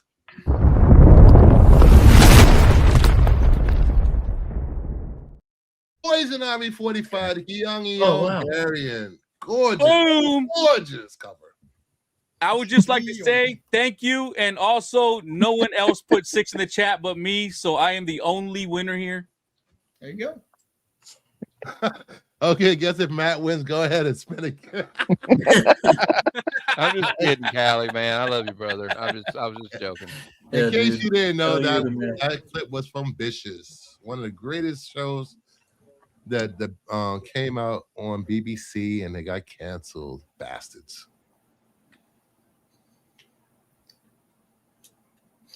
The microphones are really small, I think. They're really that's the small. question, Kelly. Oh, she's sitting on the podium. That's why. Oh yes, she is Yeah, sitting on the podium. Ah, I just noticed that. Sean's I've been Poison this Ivy. for like a month. I'm like, oh wait, that's a podium. We just beat her in the Lego Batman game. By the way, update on the Lego Batman game. Still fun.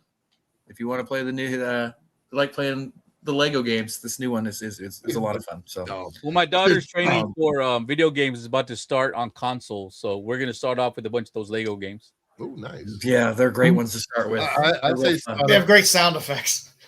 I say start it off with the Uncharted series. Yeah, she's 9. That's gonna be rough for her right now. So, start with Doom, and then move. I am just gonna say, with her vegetarian diet, she probably eats a lot of beans. That's an awkward spot to be in. For those mics to be in. Poison Ivy, that's true, Mama Bear. Poison Ivy's not a vegetarian though. I assume she eats a lot of tofu. Diet. No, Poison Ivy's a meat eater. She doesn't. No, she's not a vegetarian. She's not gonna eat plants. She eats plants. I've always seen her as a meat eater. Me too. That's only. That's No, only. I could have sworn that was canon. Depends on what kind of meat. What kind of meat are you talking about here? Well, either way, tacos, Harley Quinn tacos. Yeah, that doesn't count.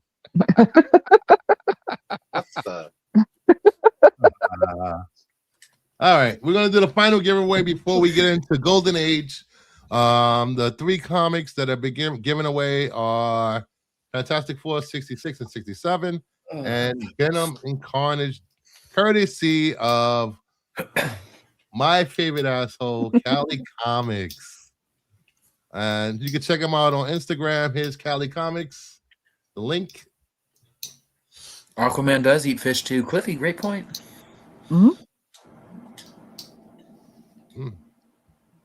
According to the internet, Poison Ivy is a meat eater. Shut your mouth.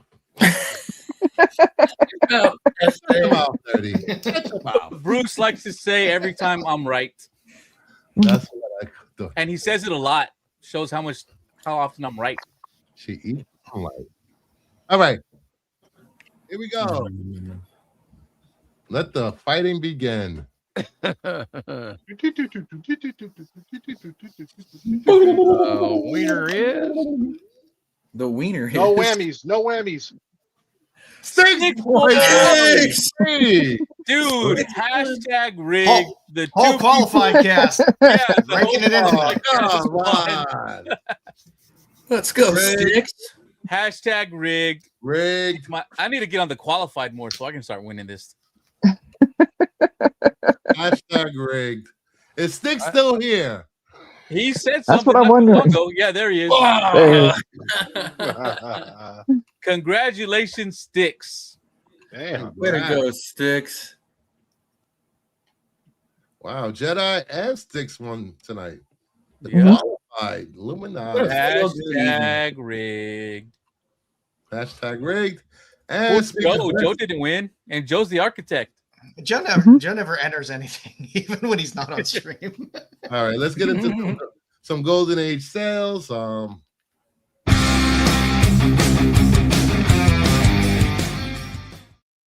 we're looking at some awesome Golden Age sales from Heritage Comics in the last couple of weeks. Sticks boy, you can hit up Cali on Instagram for your books. All right. First up, we have Archie's Pal, Jughead, #1 from Archie Comics, 1949. A 6.0 off-white pages sold for $1,006. They're 100 graded on the census, and there are 2 9.0s, which are the highest grade. I'm not disappointed. It's the first appearance of Moose. Moose and Square. I think I have Archie's Pal Jughead 4. But I would love to have #1. Especially encapsulated like that. Yeah, a 6.0 is a great grade for a Golden Age book. A lot of those Archies are beat up too. Mm-hmm. They were in the wheels of bikes, most of them. All All right, then we have Spirit 22 from Quality, 1950. A CGC 2.5 light tan to off-white pages sold for $1,586. There are 126 graded. 9A is the highest grade, and there is one. Absolutely fantastic. You can't go wrong with Eisner. This is an awesome Beautiful cover. Eisner cover. And I would like to have this in my collection. This is a nice comic.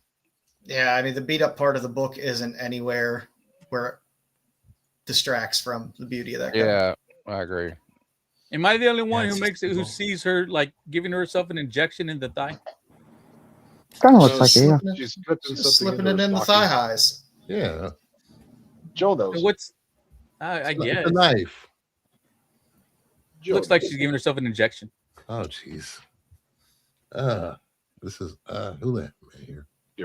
You do. Quit asking. Old man. I got her skin on that one.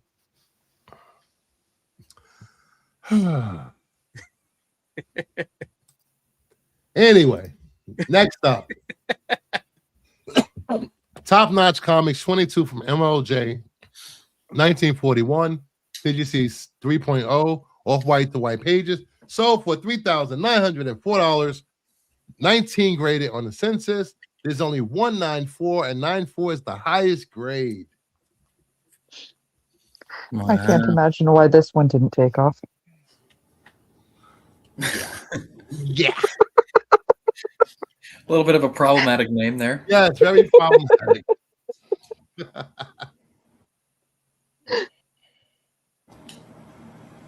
I don't know about that. Yeah. I'm uncomfortable to comment on this. No comment. They're Golden Age books. You can find a lot of things you find offensive about them. That's I cover enough, like I cover enough rap channels and whatnot that I feel and semi-safe saying this it. This book is sought after because Archie appearance and an advertisement which predates Pep Comics 22. Oh, now I gotta get it. Yeah, I know. All right, next up. We have Shock Suspense Stories number 6. I want it. Yeah, I need from this one. EC 1952 to 53. CGC 3.5 cream to off-white pages sold for $1,586. There are 393 on the census. There are 299s. I wanted it in a 5.0. EC all day, every day. Who picked these books? All day, every day. There does seem to be a theme going on here, Bruce. Hey, Tony. Hey, Tony. Hey, Tony. 299s. What the fuck? No way. Yes, dude. There are 299s on the census of this book, which is insane. There are the Gaines file copies, which tend to grade very high with the EC stuff. Mm-hmm. I'd like this cover.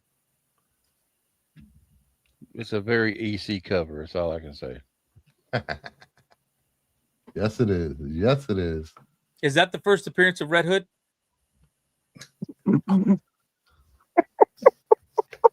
No? Okay. Technically. I guess. And Black Mask? Outside of canon. Yeah, outside of continuity. What you think? I didn't think. I asked a question. Questions aren't allowed. Yeah, a 9.8, a 9.8, and that is like 33,000. Can you imagine what a 9.9 is? God.